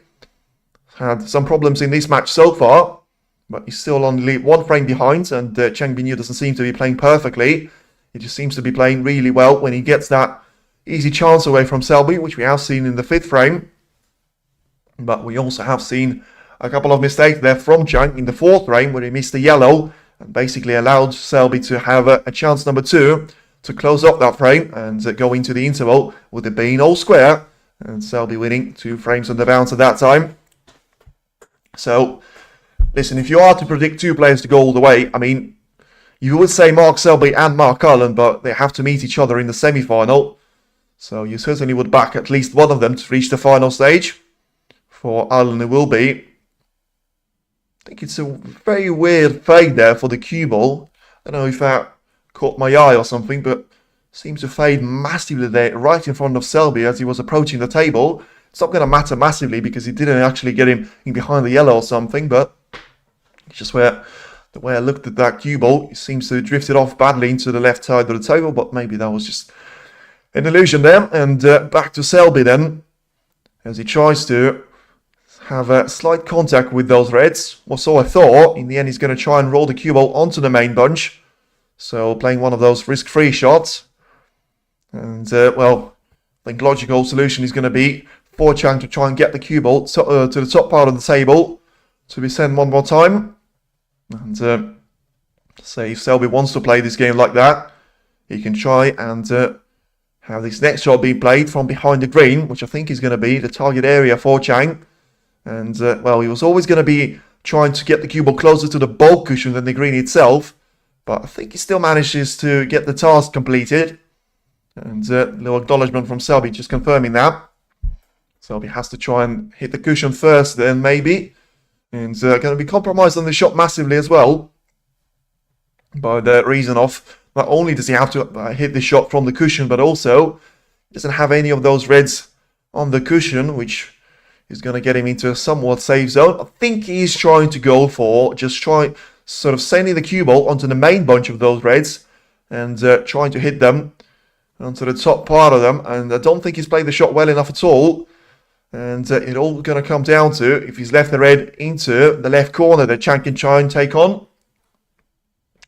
I'm expecting Joe O'Connor to go a long way. Well, then you expect Mark Cullen to lose, and I wouldn't really say that in the Home Nation Series, especially this season. Mark Cullen, that has been the winner of the English Open and the semi-finalist of the Northern Ireland Open, has been, well, certainly the most consistent player all the season when it comes to Home Nation Series. And Chang Min-yu was unable to go for that red, so clearly the black is going to be covering that pocket for the time being. And Chang just trying to send the cue ball once again into that zone of the white being in behind the green. And Selby's going to try and re-establish the status quo once again. And yeah, he's just having a look to see if he's going to be able to have the slightest of contacts on the reds on the right hand side of the table, because that way, if you go for a lot of spin on the cue ball and you control it well enough, you can be aiming it towards the spine there, which he has sent the green towards. And that way, if you land a snooker on Chang Bingyu at this stage, you're not going to have a way of escaping that Selby has tried previously, because you're not going to have any of those reds being so close to each other. But Selby, I mean, he's lost control of the reds, but he certainly didn't lose control of the white there. Perfect shot in terms of the cue ball control. And even though he has sent a couple of those reds closer to the left corner pocket, Chang Bingyu has absolutely no access to any of them. And, well, puts himself under massive threat now of losing an opening chance here to Mark Selby. What we've seen so far in this matchup is whoever gets the first chance is going to be a massive favourite for him to be taking the frame. And probably the only exclusion has to be that frame number 1, which has seen Mark Selby score the break of 30 points and Chang Bingyu respond to that mistake from Mark Selby of missing the red along the black cushion, of making a break of 72 points of his own. But Selby does seem to change the tactics since then, and does seem to go for a couple of reckless long shots at the start of the frame, but then he's just able to get his foot in and apply the pressure through the safety battle, which Chang Bingyu does seem to lose majority of the time for now. So then he has to try and go for the thin contact on the red, and has he managed to play it well enough? I think he has, because I think he was walking away pretty happy with the way that the cue ball was landed. And even though he is going to have a red given away there as a long shot, ultimately the same red is going to be in the way of the cue ball having the access to the red closer to the left corner pocket. And of course, that would have been the main area for concern for Chang Bingyu. For Chang to win, we'll need Selby to play like Wilson yesterday.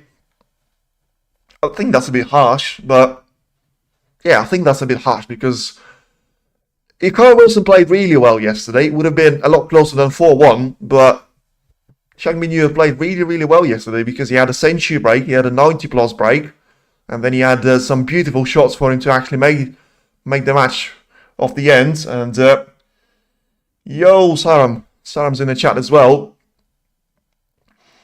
Now then, it's a very important shot if Selby is to go for a long shot, and he has. And, well, talk about Selby playing like Wilson. He is going to be a very happy Englishman indeed, because he got away with a massive mistake there. I think he was trying to go for a long shot, and in the end, the red that was going to be in the way of the other one was caught there by Selby, and yeah, he got himself in trouble by doing that. And ultimately was going to leave a red closer to the pocket, but I don't think Chang is going to be able to cut this one in. He's going to be having a good look at this one.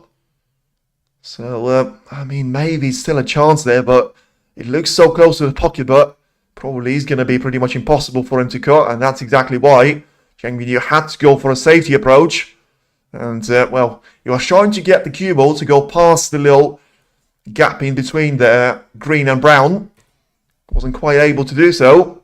And back to Selby goes one more time. He's going to try and, well, make sure that that mistake was going to be the last one of the current safety battle. And once again, try and get himself in with a chance there. Long shots don't seem to go that well so far for Selby, but neither do they do for Chang Bingyu at this point. And, well, after the position was looking quite promising a couple of shots ago, right now, once again, it does look like it is rather bunched up at this stage. And Selby has to try and, well, make it developed in a controlled manner and guarantee that he's not going to be leaving any of those easier heads away to Chang. And I don't think he manages to complete that task, even though he has the perfect control of the cue ball and he's going to land it on the bow cushion. He's still going to have a red very close to the left corner for Chang Bingyu to try and take on. And once again, it all comes down to if Chang is going to be able to see the black for him to be taken into the right corner. Otherwise, you have to try and play for the pink to be taken into the right middle or right corner as well. I don't think it's going to be possible for him to cue this shot with so much power. The cue ball is going to be able to travel the length of the table and still bounce away from the black ball cushion with such pace that is going to be lined up for the blue. So as I say, for now it does look like it is going to be pink, black or nothing. Unless he wants to try and put a bit of distance in between the cue ball and the yellow and to try and test his chances. We're taking a long shot twice in a row. But as I say, he has to go for this red. And, nearly done Neil Robertson at their last 16 match a couple of years ago against Jack Lisowski, but couldn't quite drop the red in because, he wobbled in the jaws. The cue was coming at it, and he had a second contact with the red. And in the end, it wasn't quite enough for the red to actually drop into the pocket. So Chang Bingyu was smiling when he was walking away from the table, but I think that's probably just disappointment there for him. And it is going to be a chance for Selby to re-establish himself once again as the player to be the favourite for this frame to be taken. And really close there for Chang. And seeing the funny side of it as he walks away from the table. But, Selby is going to be able to win this frame from the current visit to the table, which still seems very unlikely for the time being. Especially with Selby now trying to maybe even consider going for a safety shot himself. And especially with the way that he's aiming the cue ball to be on the ball cushion. Maybe the reality bite there for Selby. Now then, is he going to try and take this pink into the right middle? I don't think he will. And yet you can see he's refusing his shot there. So it's going to be 1 point each. And once again, a couple more safety shots to be played in between those two. As the previous 5 frames have actually been probably quite quicker to get going in relation to this one, but after we had such a blistering pace to the 5th one and a fantastic break of Chang Bingyu and the 91 points of a break, it was just a matter of time until Selby was going to try and bring Chang Bingyu into his own world. But Chang doesn't seem to be struggling into Selby's world for now and plays another beautiful safety shot. Gets Selby lined up in a bit of trouble, and with Mark having a look to see if he's going to have any of the plans that he can try and look for, sending the reds into the left corner pocket. But once again, that way you have to ensure that if you do intend to go for those plans, preferably you want to have a shot lined up with one of the ball colours. So there's always going to be that fine margin of, you want to be going for having a positional shot or either one of the ball colours, but also you have to make sure that if you miss this plant, your opponent is not going to have an easy red waiting for him over the pocket. And Selby manages to play a decent shot there with him not spreading the reds too wide out. And barely getting the cue ball to be on top of the baulk line. So once again, a long shot available for Chang, but with the black, pink and blue all being out of position. Probably, well, I say blue is out of position. It's probably out of reach for Chang Bingyu to try and play it. And, if he goes for this shot now with a lot of backspin to try and play for the blue, it will be an incredible shot there. But he also has got incredible risks for Chang Bingyu. And, he's played the shot brilliantly if it was billiard. But you can see he's not going to be smiling about this one because he manages to get the perfect red into the left corner. And the cue ball says 2 for the price of 1. Thank you very much. I'll be dropping into the right middle, which was always going to be an option. And unfortunately, that was the reality for Chang Bingyu. 4 points given away to Selby. And, a ball in hand as well. With Chang not really developing any other reds because he hasn't touched any of them apart from the one that he's managed to pot alongside the cue ball. It is going to be back to Selby. And, very likely to have the safety battle to resume. Nice little shot from Mark once again. Was aiming for the cue ball to go around the yellow and hopefully staying behind it. Not quite on this occasion. And still think that he's managed to do some bit of damage there to Chang. And let's see if he's going to be able to get himself lined up for the left. The left edge really. It's not even the side because he wants to hit this red on the edge there. To ensure that he's not going to be going in off once again. And that's what he's tried. And, as I say, that probably was the intention that I was going to play the shot with. But he's managed to play with just about enough power there to push one of those reds over the right corner. And if the black is going to be possible into the left corner, it is going to be a real chance there for Selby to re-establish himself back level in those frames. But once again, with 2 reds being eliminated already, this will be the 3rd one. Surely Selby will be able to navigate his way through those reds in a more effective fashion than just scoring a single point last time around. but has to drop the red in first. I think he will try and play for the black here. Well, Selby had other options and other ideas about it. Other plans, I should say. And, well, I don't know how he's managed to get the cue ball through all of those reds with slight contact and still have a chance of going for the blue. I mean, clearly it was impossible for him to just roll the red with so little pace that he was going to hold the cue ball for the black. That way, you know, to make things happen.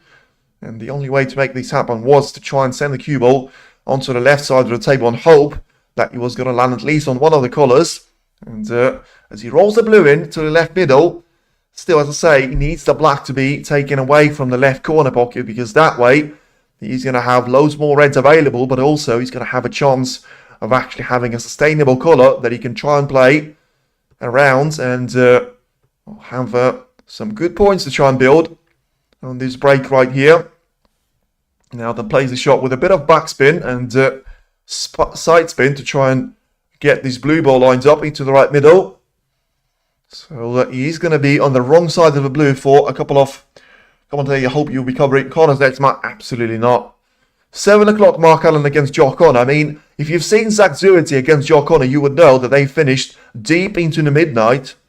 And that's not going to be the case today. We're going to have one quarterfinal, then we're going to have one semi-final, and then we're going to have both sessions on the final, of course. But it's a lovely little shot there from Selby, because even though he was on the wrong side of the blue for 2 times in a row, he's going to be able to get the cue ball lined up perfectly for this red to be taken into the left corner. That way, it gets the black to be freed up. And that's going to be the perfect chance for Selby to try and finally go 3 frames each in terms of the frame score sheet. And, well, needed a bit of contact on the red there with the way that he was playing the cue ball. And, of course, the angle wasn't allowing him to have enough backspin to just stun the cue ball and still have the ability to play the black. And I'm not actually sure that he's going to be able to see enough of the black to roll this one in. And, I mean, preferably, he doesn't really want to roll this one in. He wants to play with power. And he's probably looking at the angle because he can comfortably see the black. Now then, has he got enough power for the cue ball to roll? I think he can have a shot at the right middle, but I'm not too sure about it. I mean, I am sure that he could go for this shot into the right middle, but that way, he has to find some sort of a brilliant sort of gap for the cue ball to be sent to the lower part of the table for him to actually land on the black. I mean, let's see the way that he's going to try and approach his shot. Don't think it's going to be easy. He goes for an extension on the wrist, and he asks the referee to give him the longest one possible. Now then, I mean, if he goes for this wrist shot into the left corner, he has to try and get a bit of traction on the cue ball in a way that he's going to be able to push one of those reds out of the way, use the other one as a stopping point for the cue ball, and still have the black available into the right corner, but doesn't have the backup at all because the pink is not going to be available whatever happens. So plays it with power. Or is he? Well, he tried to roll this one in and he's played the shot absolutely beautifully. I didn't think that was possible for him to just try and give a little nudge to the red to get it out of the way. Now then, 25 points is the advantage for Selby over Chang Bingyu. And, well, 32 points is going to be very much on the cards there if Selby is able to get this black in. He's not going to need any one of those 3 reds currently sitting on the black ball cushion. So just needs the cue ball to be sent into the main bunch of reds right underneath the pink spot for now. And plays the shot beautifully once again. So it does seem like we are not quite going to be going the distance, but certainly the length of 8 frames there, with it being the scoreline of 3 frames each if Selby is able to get those 4 reds out of the way. I don't actually think that you'll need all of them. He may settle for just 3 more of them, as long as he takes those with the high-value colours.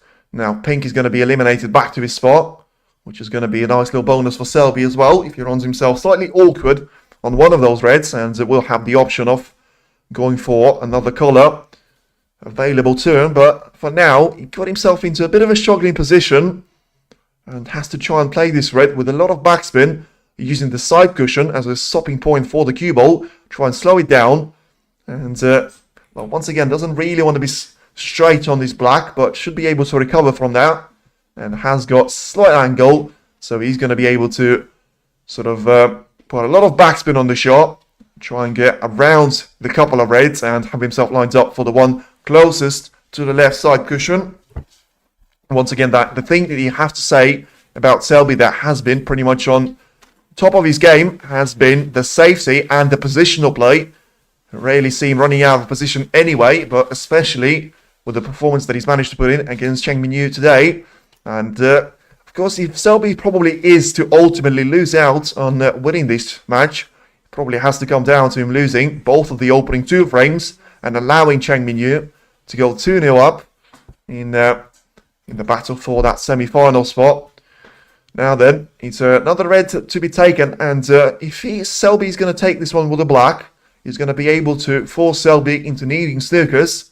And now 55 points is the advantage, with 59 on the table. So this black to be taken into the left corner, and it is going to be Mark Selby to re-establish the order to be parity once again there. 3 frames each, and we have seen Chang Bingyu trying to dominate the match at the opening start of it. Selby was able to recover before the intermission break, and ever since the second mini session has started, Chang Bingyu was able to put in a break of 91 points, which put Selby on the back foot once again.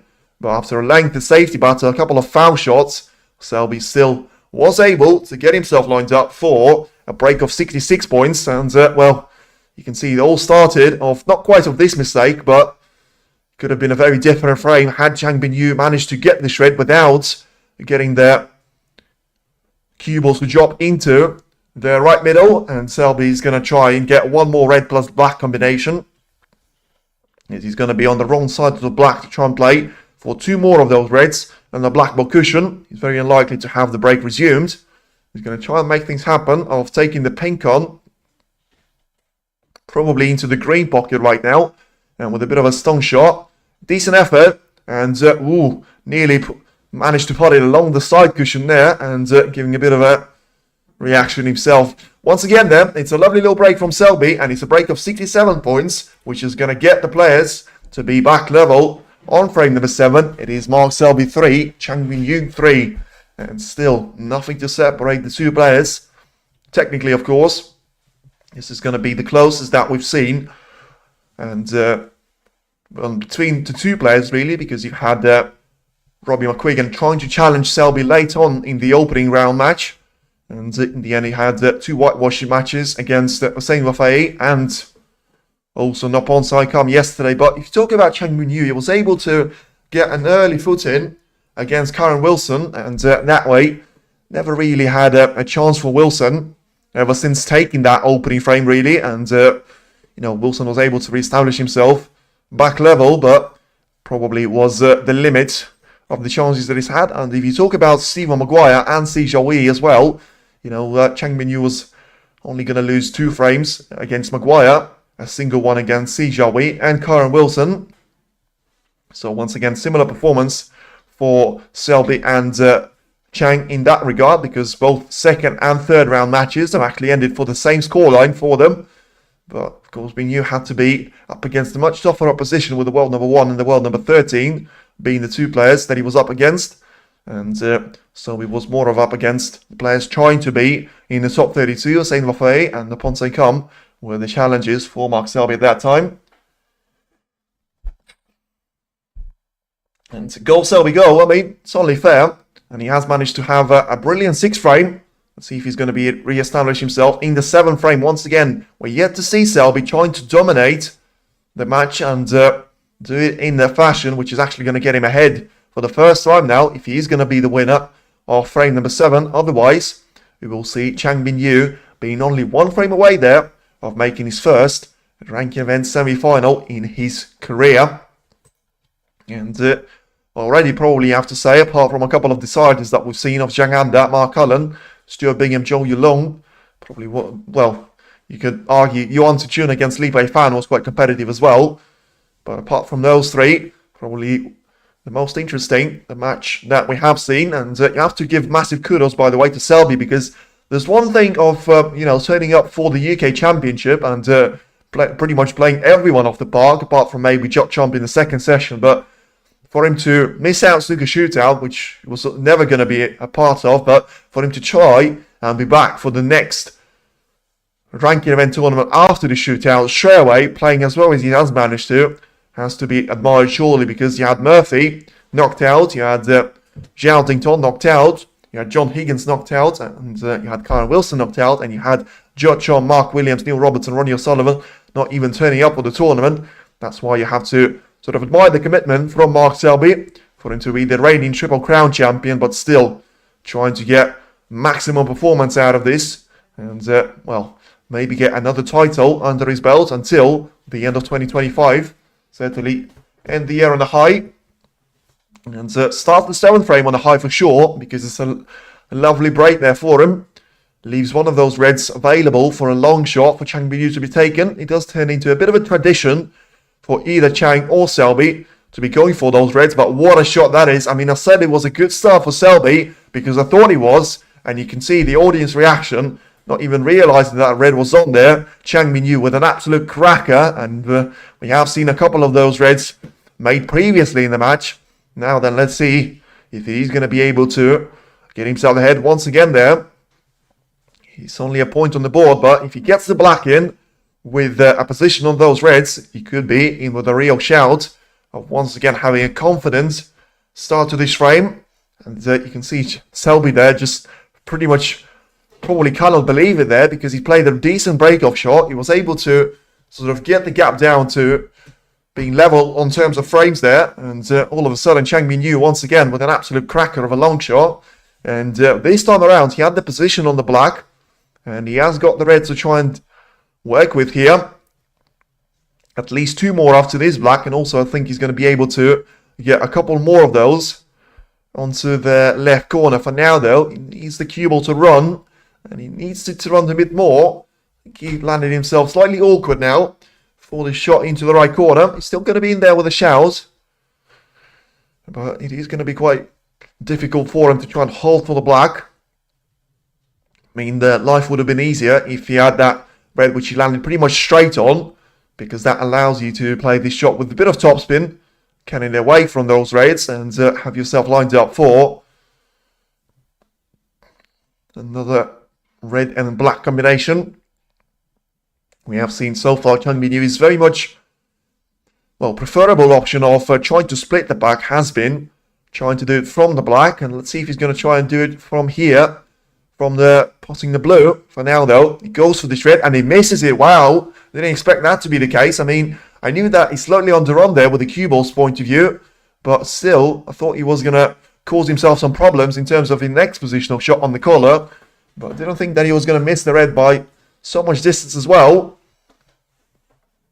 Now then, Mark Selby doesn't have anything easy available to himself, and of course Chang Bingyu was playing for the color anyway. I think it is going to be cross double with the same red that Chang has missed, getting it into the main bunch of reds and getting the cue ball in behind the green and onto the top part of the table.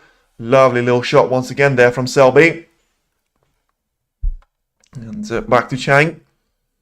I think you are going to have an option of trying to roll onto the bunch if you're going to have to do it from precisely from the left corner pocket, and that's exactly what Chang is trying to do. So left side cushion first, then the black ball cushion, but well, he certainly played this one with way too much power for that to be the case. So he was trying to get the edge of one of those reds and doesn't want to give away a 3 ball, and he's not going to give away a 3 ball, but I think he is going to give well, the option for Selby for just actually asking the Chang Bingyu to have a second attempt on this shot, because the 3 miss rule is not going to apply to this one. And well, Chang goes from having a nice little chance of actually having his chances re-established for being the leading player in terms of the number of frames that he's managed to win, to now trying to find his way out of a snooker. Very close on the second attempt, but still can't quite get this red. And now, is he going to be 3 ball given away? He will be. I'm pretty sure he will be. So then, Selby will try and consider if that is going to be the case. And surely, referees confirming to Selby that he's going to be 3 ball. And yes, it is. I've seen a bit of controversy, of course, with Selby and Chump, where referee has said it was a 3 ball opportunity for Selby. And Selby has actually asked the referee to check and say that he thought he can hit the red full ball, showing great sportsmanship at that time. Now then, he's going to be able to roll this brown onto the pocket if he gets this one in. It felt like it rolled off a bit into the right corner, and by the way, I thought so too. And of course, the advantage of playing that shot is you're always going to have the option of going for the colour. And after using that brown, that's technically a red there.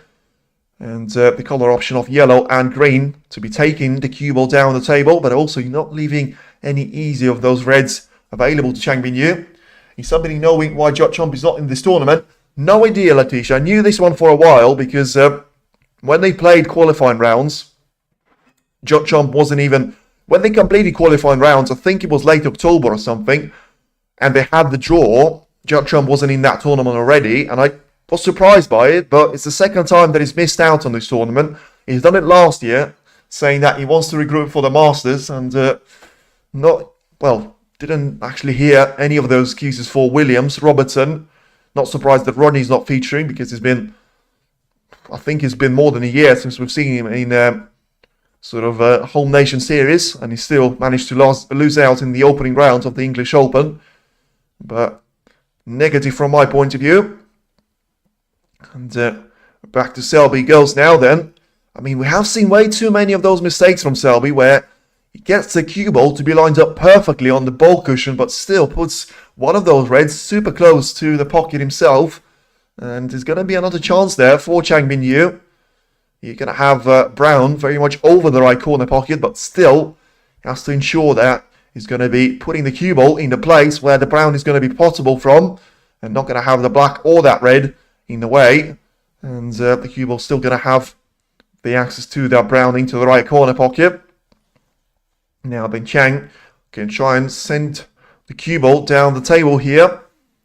And played with a bit of power.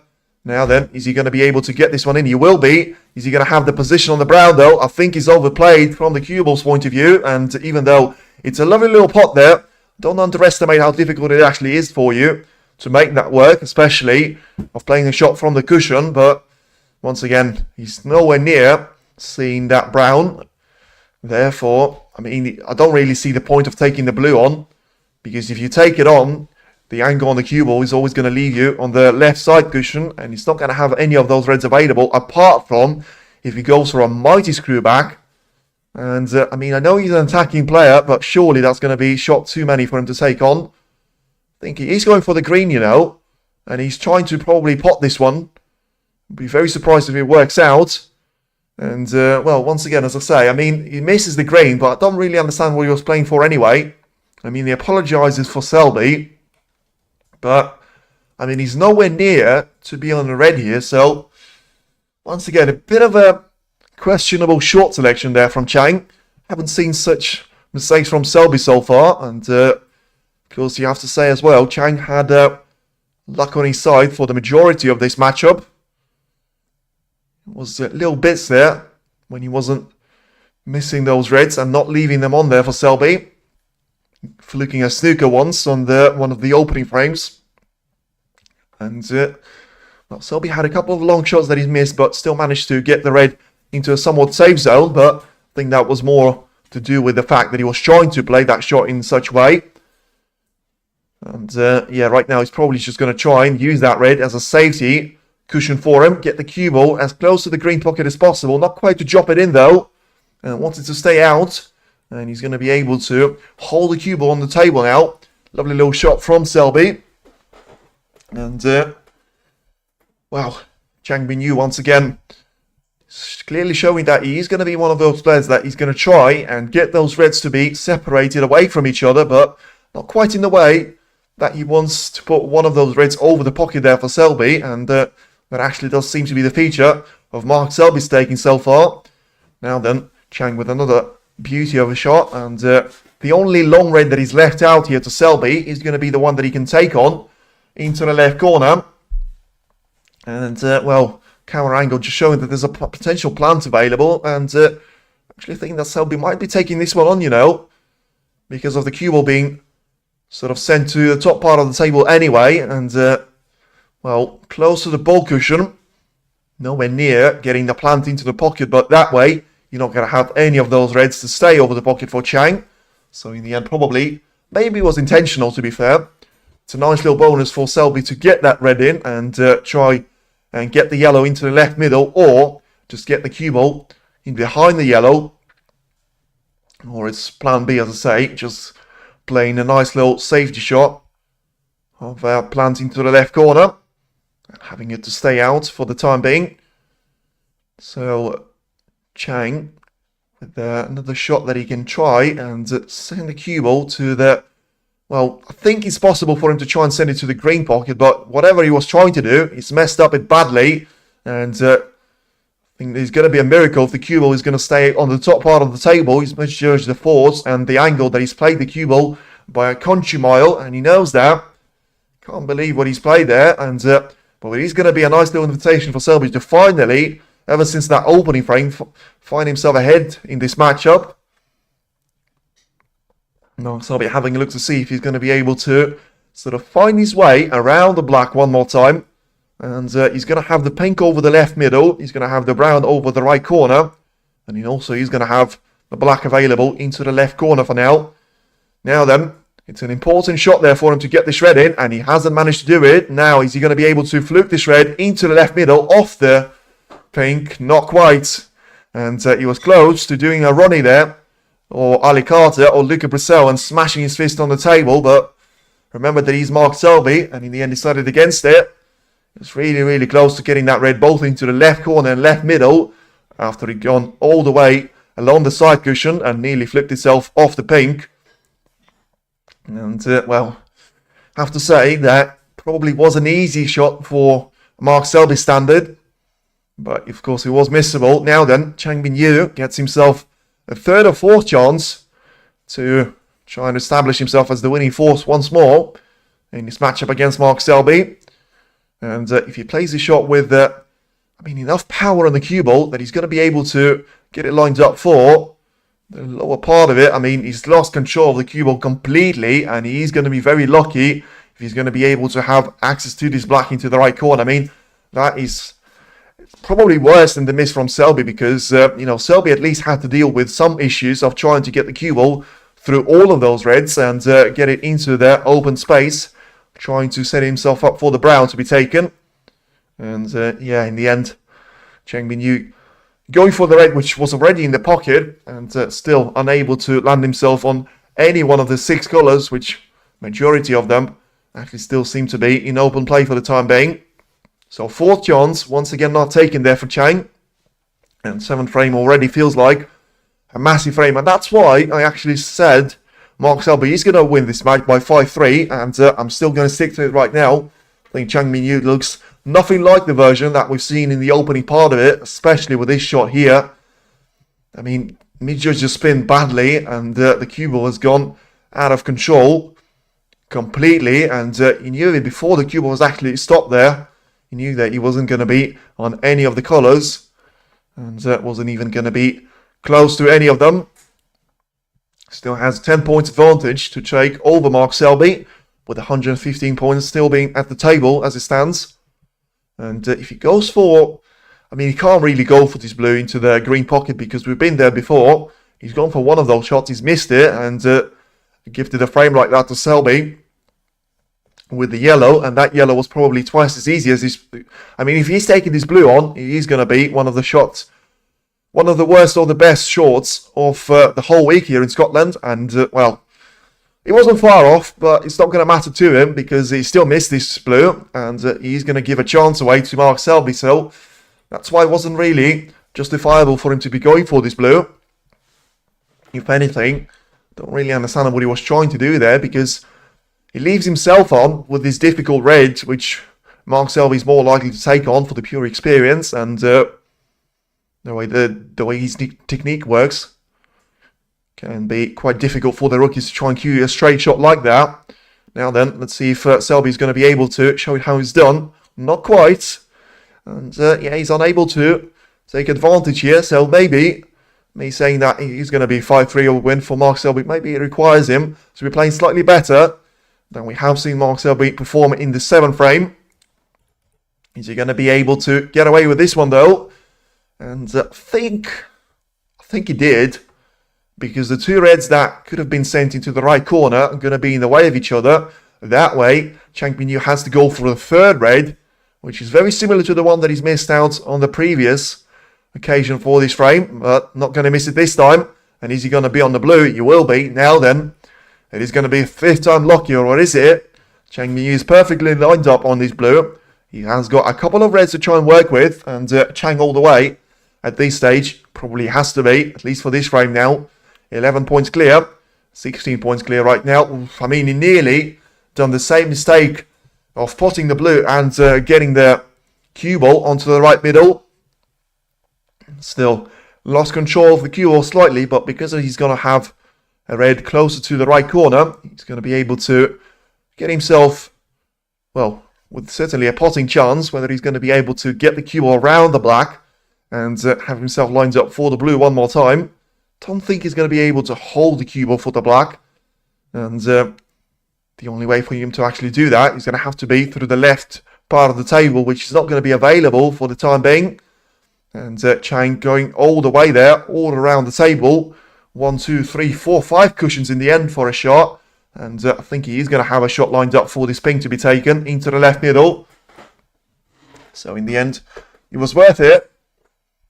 And just having a look to see if he's going to be able to judge the contact of the cue ball to be sent towards the lower part of the table. Try and cannon it away from the black ball cushion in such way that he's going to have a chance of rolling the cue ball through this red and getting himself lined up for the black to be taken into the left corner. Well, in the end, he's tried to go for a cannon, and I think the cannon could not have worked out any better for him. Surely now, he's going to be the missing piece of the jigsaw for him to be having another frame on the board. And it all comes down just trying to breach over this ping, which is going to make the shot slightly awkward. And preferably wants to go for the red closer to the side cushion, because that's going to give him a chance of not applying any sort of real spin there. And, well, I mean, going for this red, which actually seems to be slightly further from the side rail, probably is going to allow him to have a nicer angle there in terms of the cue positioning. That way he doesn't have to breach over the ping. But, yeah, he wasn't able to get this red in. So, I mean, I'm not sure. Might have been an illusion. But once again, I thought he got a miscue on that. And the cue ball jumped before he hit the first red. Selby struggles, or is Chang just good? It's a fair question. Probably both. Don't think Selby has been quite as good as we've seen in the last couple of weeks and so far earlier this week. But Chang Bingyu has had some brilliant breaks as well. The breaks of 91, the breaks of 72, the breaks of 61, and the breaks of 135, as you can see. Selby was able to have the break of 92 and 67 of his own. It just seems to be struggling in this frame, particularly Selby.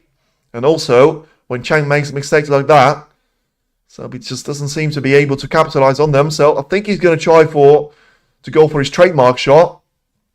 And, well, I mean, he was taking a risk there because he was always going to leave the right-hand side of the table available to Chang. And with the way he's positioned himself in his chair, he clearly played a horrible little shot there, Selby, because, I mean, he could have gone for a long shot. And in the end, he's left this red not quite on the plate there for Chang. But he certainly left a great opportunity there for the Chinese player to get himself, well, not going to say over the line there because he had 5 tries previously and he's managed to get 28 points out of them. But even closer to having that 4-3 of a lead. And yeah, he's got even 2 options there of going for either one of those 2 reds into the right corner. Now then, is he going to be able to hold the cue ball for the black? I think he just about managed to. Could have done with the cue ball being slightly closer to the black, but at this stage, I mean, I've said it before, but I'll say it again. Chang Bingyu surely going to try and close the frame in a single visit to the table now. Chang is God. I mean, I'm not sure if you mean Chang is good or Chang is God, because I don't actually think that he's been playing God mode. As I say, I've seen better performance from Chang previously. You can think about that brilliant battle of sort of break building style against Steve Maguire at the Judgment Day of the UK Championship, or you can talk about the performance that he had against Kyle Wilson, just making way fewer errors at that time of asking. But of course, it is going to be the quarter-final stage It's the first time ever that he manages to reach such a high stakes match in his young career. Now 29 points is the advantage here for Chang. He's going to have a couple of those reds resting on the cushion, which is going to be a nice little bonus there for him and his chances of having this win over Mark Selby. And well, he's going to have a look to see if the black is going to be possible into the right corner, because that way it is going to allow him to go for an easy ending to this break and an easier ending to the frame as well. 35 points is the advantage, 83 points on the table as it stands. And black comfortably goes through that red, so as Chang Bingyu manages to get the cue ball to go for a screw back shot. Once again lines up for red to be taken into the same pocket on the right part of the table. 42 points is going to be his advantage over Mark Selby. And yeah, once again you have a look to see if he's could have played the shot slightly better in terms of the cue ball being too close to the other red, making the hand placement slightly trickier there for him. And yeah, as I say, 43 points advantage, 75 points on the table. Surely he's going to be able to get himself lined up for a straightforward ending now. And yeah, 50 points right now as the black disappears. So managed to get around the red and have himself set up for this red to be taken into the right corner. So play through this shot one more time, have the black to be set up for the opposite side of the table. Once again, has got a slight angle, but at this stage, it's not going to matter at all. The next red is going to be frame ball there for Chang Bingyu, and he's going to leave Mark Selby needing at least 2 snookers. And with the way and the position that he finds himself with, it is going to have to be 2 frames on the bounce there for Mark Selby. As long as Chang Bingyu is going to be able to get this red into the right corner. And having the cue ball slightly awkward there in terms of the hand placement, but manages to recover perfectly and, well, doesn't really want this cue ball to be over the red for him to try and go for this black into the right corner to sort of erase all sort of questions there. As I say, for now, it's 2 snookers needed for Selby, so still is possible, but it is going to be out of the question now for Chang Bingyu to be the winner of the 7th frame here, and he's going to take the lead of 4 frames to 3 into frame number 8. Selby knows that. 66 points with 51 on the table. He's not going to be able to come back from. And another brilliant break there from Chang Bingyu. It is going to be 50 plus break if he's able to get this blue in. And maybe just set himself up for the cross double to be taken into the right middle. Right then, just try to play the shot through the red. And, well, gets one of them in open play. Of course, the century hunt is not quite going to be possible there for him.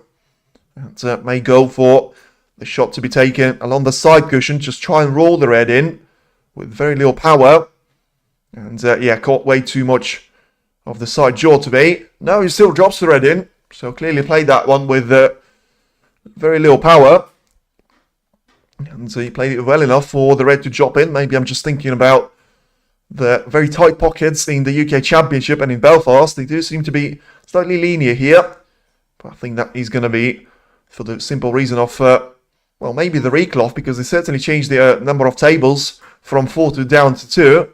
And another beautiful red taken nicely into the right middle. Chang Bingyu does seem to be on fire as it stands.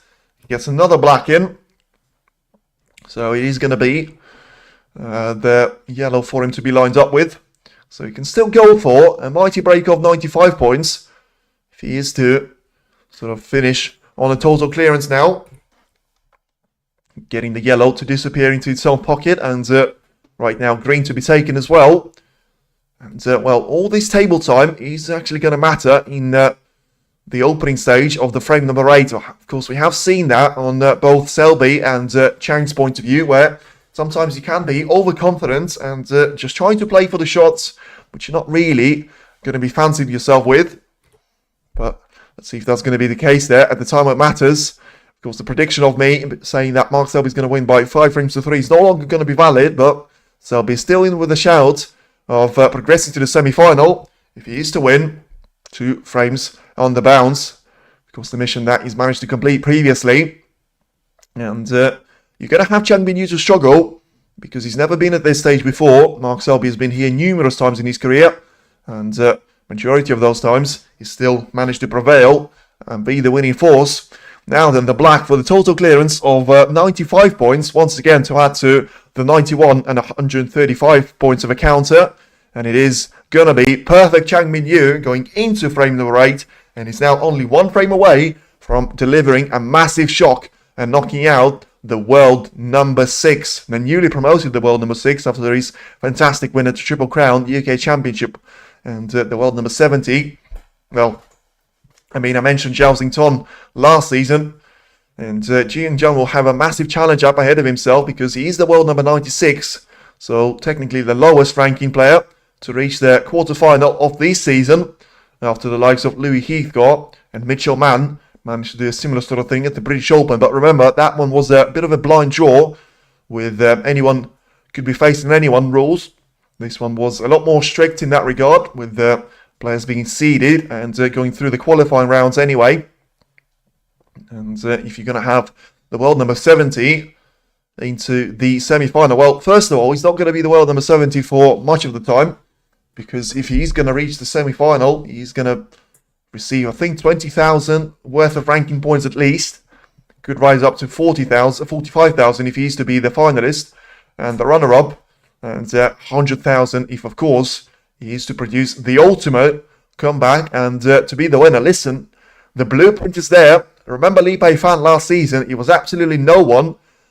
He was a man from China. He was very much a rising star. He was up and coming, sort of star in the making. He was the world number 78, I think it was, and he went on to beat Wu Yize in the final and become the ranking event winner.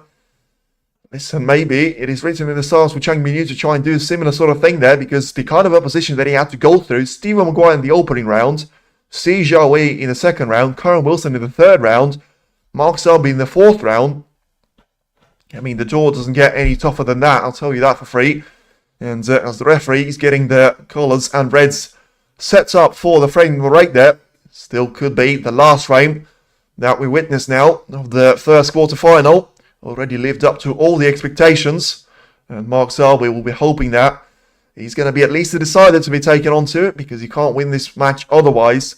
He needs to win 2 frames with the bounce there. He's done it before in this match after he was 2-0 down, but right now Chang Bingyu is as close as ever to reaching the semi-final spot for the first time in his young career.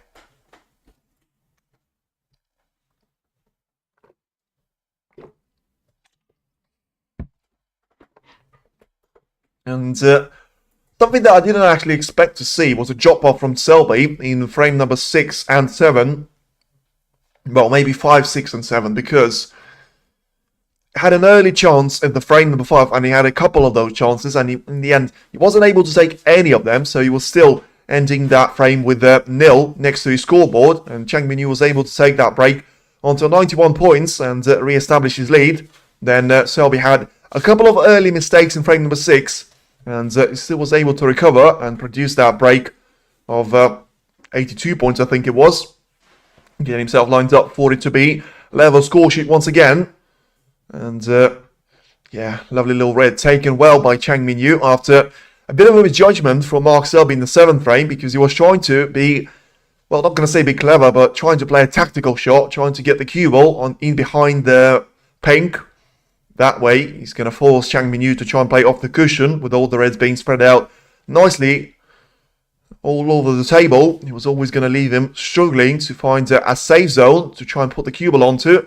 But Selby misjudged the pace of the cue ball and allowed Chang to go for that red to be taken.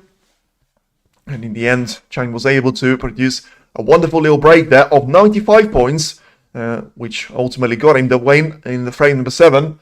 And Chuck says 5-3, yes, and he was saying that before. I'll give him credit for that. And he's only 1 frame away from being right on this one.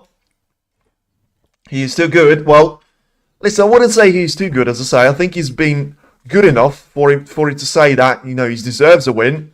But I still wouldn't say that he's absolutely outplayed Selby. And it was absolutely miles better than him so far. Now then, once again, a good little tradition after the break-off for Mark Selby to go for this long red. And finally, he is going to try and make this one stick. And he gets the red into the right corner. And, of course, hoping that it wouldn't be, well, too late for him. Lovely little shot that he's managed to take. Red wobbled slightly in the jaws, but still managed to drop in now. A massive shot once again. Is he going to try and get the cue ball onto the blue? Not quite. Surprised by that, to be fair, because I thought he had the perfect angle on that. Still having 14 reds to be so close to each other. He's going to try and play for one more red at least that he's got available now into the left corner. But that way, if he's going to try and make a split right here, right now, he's going to have to try and do it off the black and trying to set the cue ball onto the black ball cushion. Outplayed Selby. That he loses. It's such a boring snooker player. That's a boring comment though, because if you've seen Selby, the way that he's played in the UK Championship at the Scottish Open, he's been nothing like Selby that some of the snooker fans don't really like. Because if you're going to say you don't like Selby just because his name is Selby, that's not really fair on him. And he's been playing some brilliant snooker. And listen, if you've got the likes of Xiaoxington and Ronnie O'Sullivan that do seem to be playing some great snooker out there. And where have these two been? One of them lost out in the opening rounds of the UK Championship, the other in the second round. One of them didn't actually turn up for the Scottish Open, and one more lost out to Joe O'Connor in the second round. And yet you see Selby dominate the UK Championship before reaching the final stage, and playing super well in the early rounds of the Scottish Open as well. Now then, he's tried to play for this plant into the right corner, and he's missed it. So, for all the praise that you can give him, and well, I mean, that was a bit of a weird shot. As I said, I just thought after the first raid, after such a brilliant long shot, he had his chance and to try and send the cue ball onto the main bunch of reds. He refused that, trying to go for one more red, but well, let's see what Chang Bingyu can do with this one now, because he only has one red to try and deal with, which he has managed to get into the right corner pocket. Now gets himself lined up for the black, and this is going to be the shot there, which Selby has refused on previously, to try and do it from the blue. Can try and do it from the black ball spot and try and get himself lined up for the frame-winning break. And of course, that will result into a match-winning break. That needs to be the case. And well, I mean, I'm very surprised by the way he's played this shot. I'm not sure if that was the best opportunity that he had, or he was just, yeah, I think he just caught the wrong red there and pretty much made no real contact with the majority of the bunch there and seems to be surprised. So clearly thought that he caught that one well. But anyway, it is going to be sort of back to the turn of Selby.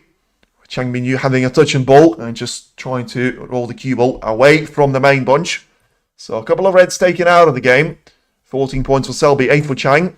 And Selby has a minimal advantage going into the second part of this frame. Not because his name is Selby, but he played a lot. Listen, never been a fan of Selby myself, but you have to be fair to him, and he's been absolutely brilliant in his last 3-4 weeks.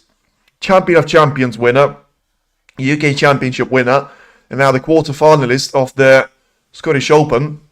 He's been playing some real good stuff there, and he's been making the majority of his wins actually in quite an aggressive and an attacking fashion.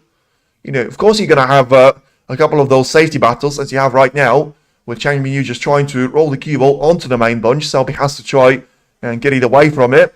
But that's just part of the game, and I wouldn't really use that as a disadvantage to Selby, but just for the reason of no one can play the safety game the way he can. You know, you'll be very stupid not to explore that, and that's exactly what he's tried to do throughout his career, but even that wasn't actually the case. And that wasn't the reason why he's managed to take the Champion of Champions and the UK Championship win. And the reason for that has been his tremendous form, his consistency, and his ability to be taking on the chances which his opponents leave very kindly for him. Selby doesn't seem to get a lot of love in the chat there. And, well, as I say, listen, never been a Selby fan myself, but I think one thing that you can't really afford to do is give disrespect to players like him. He's a 4-time world champion. He's got more world titles than Neil Robertson, Karen Wilson, Jupp Trump all together. So, you know, you can't just say that he's won them by accident, because that's a very stupid conversation. Now then, let's see if we're going to have a couple of shots for the cue ball to try and separate the reds away from each other. For now, it is just going to be Selby and Chang Bingyu trying to roll the cue ball onto those reds and away from it. Once again, depends on which player steps up to the table. Chang is going to try and take the cue ball off the side cushion and take it back onto those reds. So probably at this stage just a matter of time until we're going to agree on a re-rack. With it being just 6 points advantage there for Selby. Don't think it's going to be something that he tries to hold on to.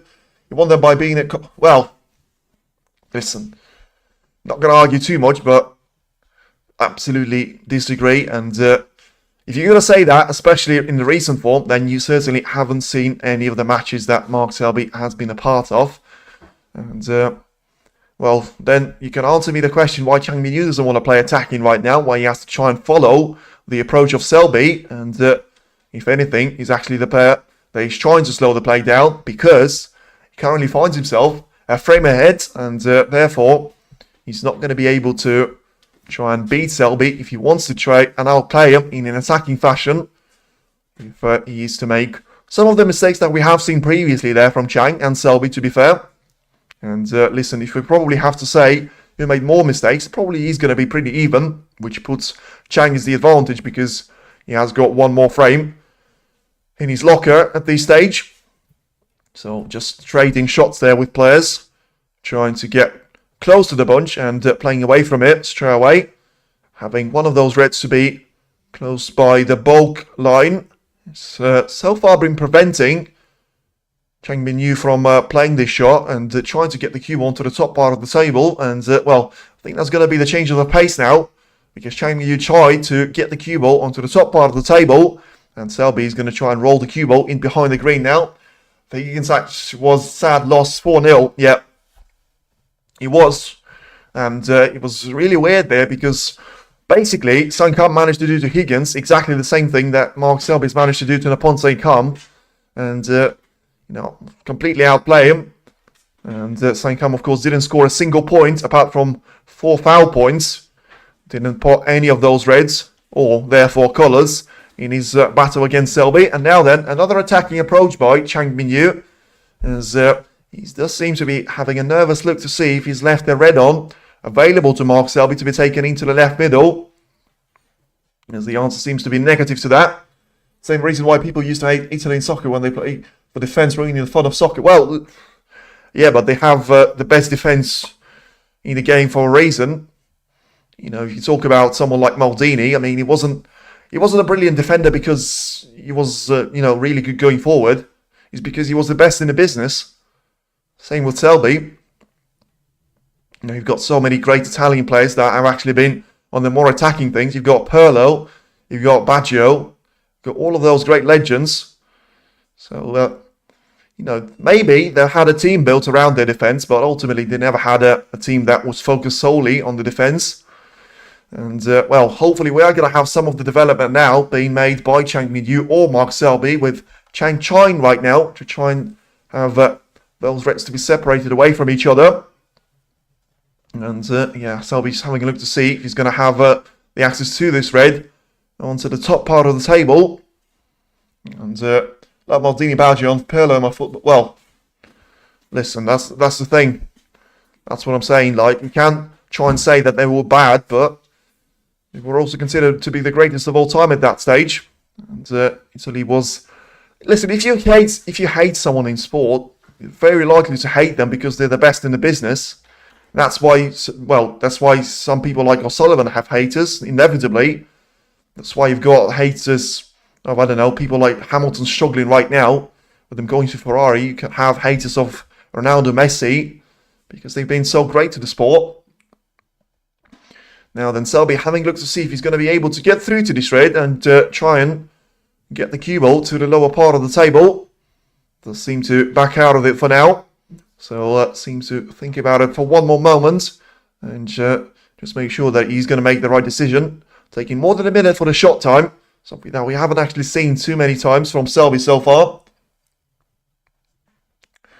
Any of my Snooker team, well, you always say that until, you know, you never quite rate someone when they're still playing, but you realise that you will actually miss them a lot when they retire.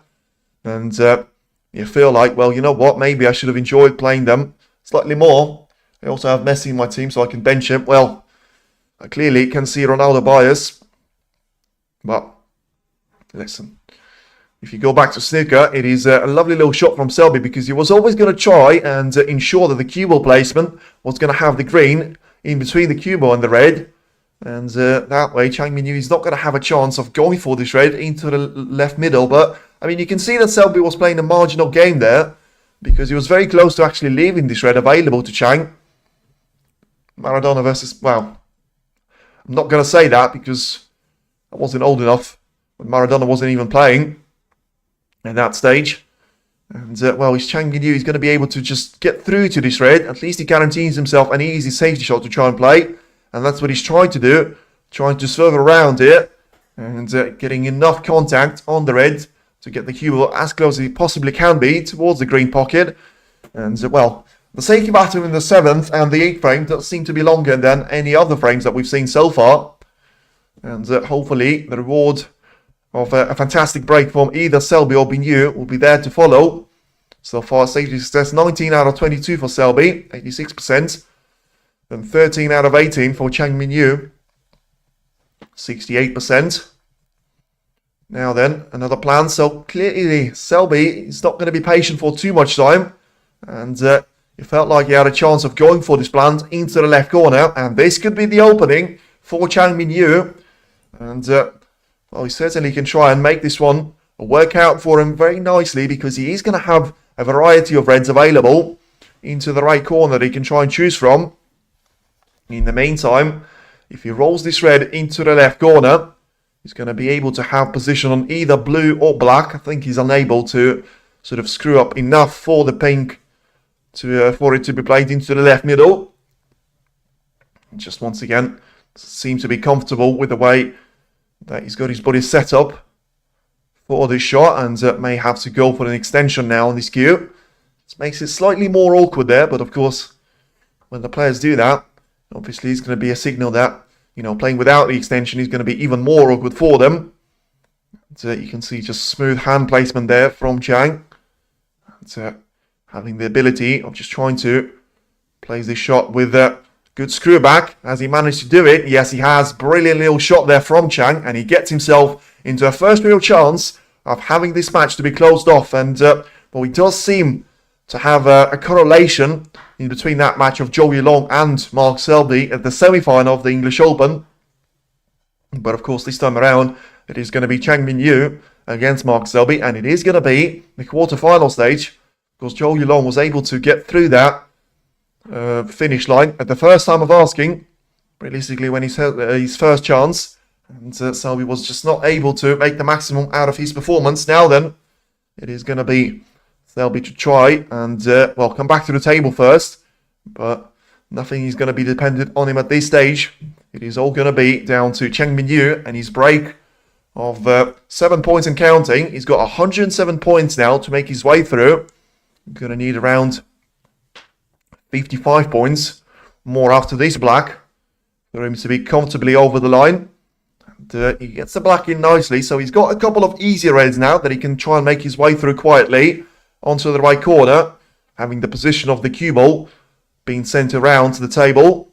And he's got a gap of 8 points right now that he can try and increase to sort of 32 if he gets those 3 reds, one of them being on the side cushion, and as I say, the other 2 being on the lower part of the main bunch of reds.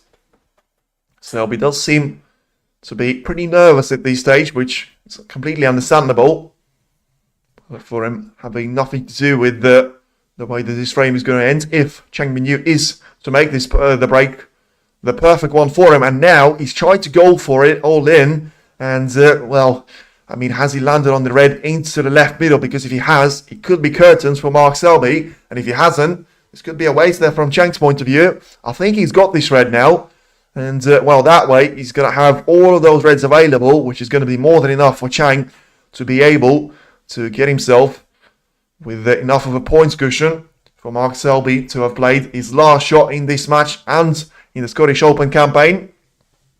Come on, Chang. Well, does seem to be a bit of a Chang support in the chat, which, as I say, there's nothing wrong with that. You always want to see a dark horse trying to play really, really well.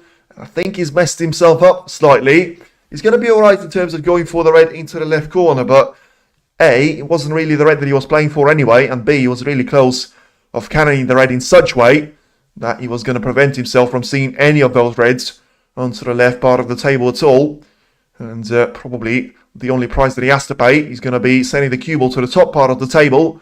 And he cannoned it perfectly onto the blue. And surely all pieces are just falling into the perfect place there for Chang. I would say Selby is a clean player. He is. He's incredibly clean, and would say he's probably one of the most underrated players of this generation. For the simple reason of he's the only one that, of the top seeded players, of the top rated players, of the champions, that plays the game with slightly, sometimes, the safer approach. But there's nothing wrong with that. And when you're able to get into that aspect of the game that Mark Selby is able to.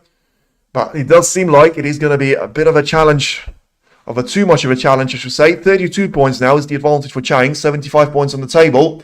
Too clean, maybe. It's not good only in defense. He can make wonderful long pots too. Yes, but so far today, he hasn't been able to do them. And the only time he was actually able to get the pot in my memory, probably has to be this frame. And still wasn't able to get himself nicely set up for that break. Was able to get 14 points.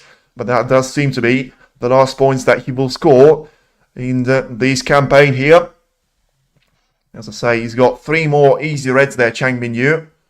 He takes the first one in, and I think that will be enough there, because surely at that stage he'll be more than 51 points clear of Mark Selby. And barring snookers, he should be game, set, and match for Chang Bingyu. He's still got to make his way through those shots though, because we have seen a couple of later prizes. We have seen it in the Home Nation Series for Chang Bingyu, of course, as well, losing out their brown ball battle with Gary Wilson. And in the end, taking it into decider, which he has gone on to lose or anyway.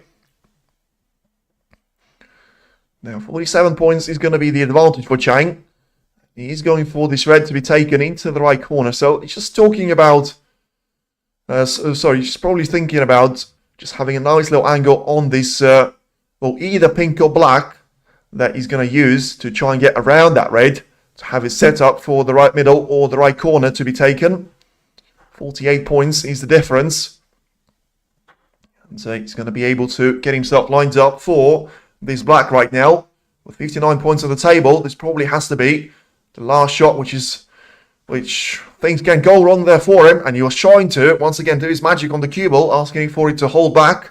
And I think he was able to do it. It's lacking some spice. I think he is sometimes. But that just depends on which match you actually catch him on. Now then, match ball for Chang Bingyu. And he's able to get this one in. So he knows that it's not quite over. And he still needs to get himself into the match mode for a couple of more shots. But if he gets this black in, it should be a handshake from Mark Selby's point of view. And it is going to be the brilliant Chang there for him to reach the semi-final stage for the first time in his career. Now 63 points. I mean, it's marginal, but I don't think Selby will be coming back to the table. 3 snookers needed. And he still has got a chance of rolling this red into the right corner. And played with backspin. That way you're not going to have an easy shot given away here to Selby.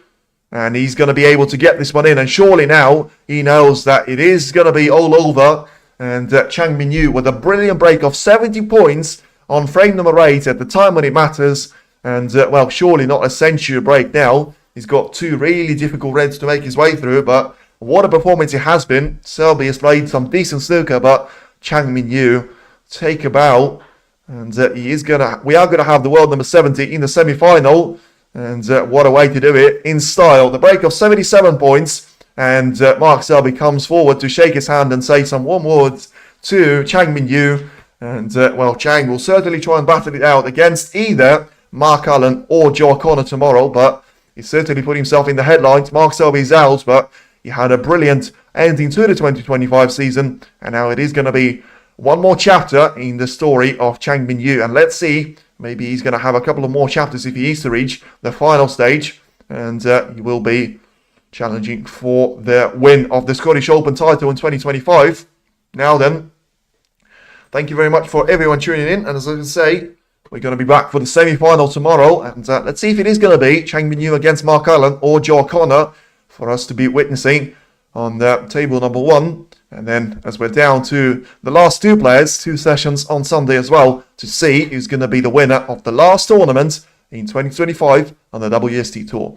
Thank you very much for everyone tuned in, and we'll see you around tomorrow for the semi-final clash. Take care, thank you for tuning in, and feel free to subscribe on your way out to the channel for more similar content like this, because on 2026 we're going to have the German Masters and the Masters of the Triple Crown event to follow up very, very shortly since the end of the Scottish Open in 2025.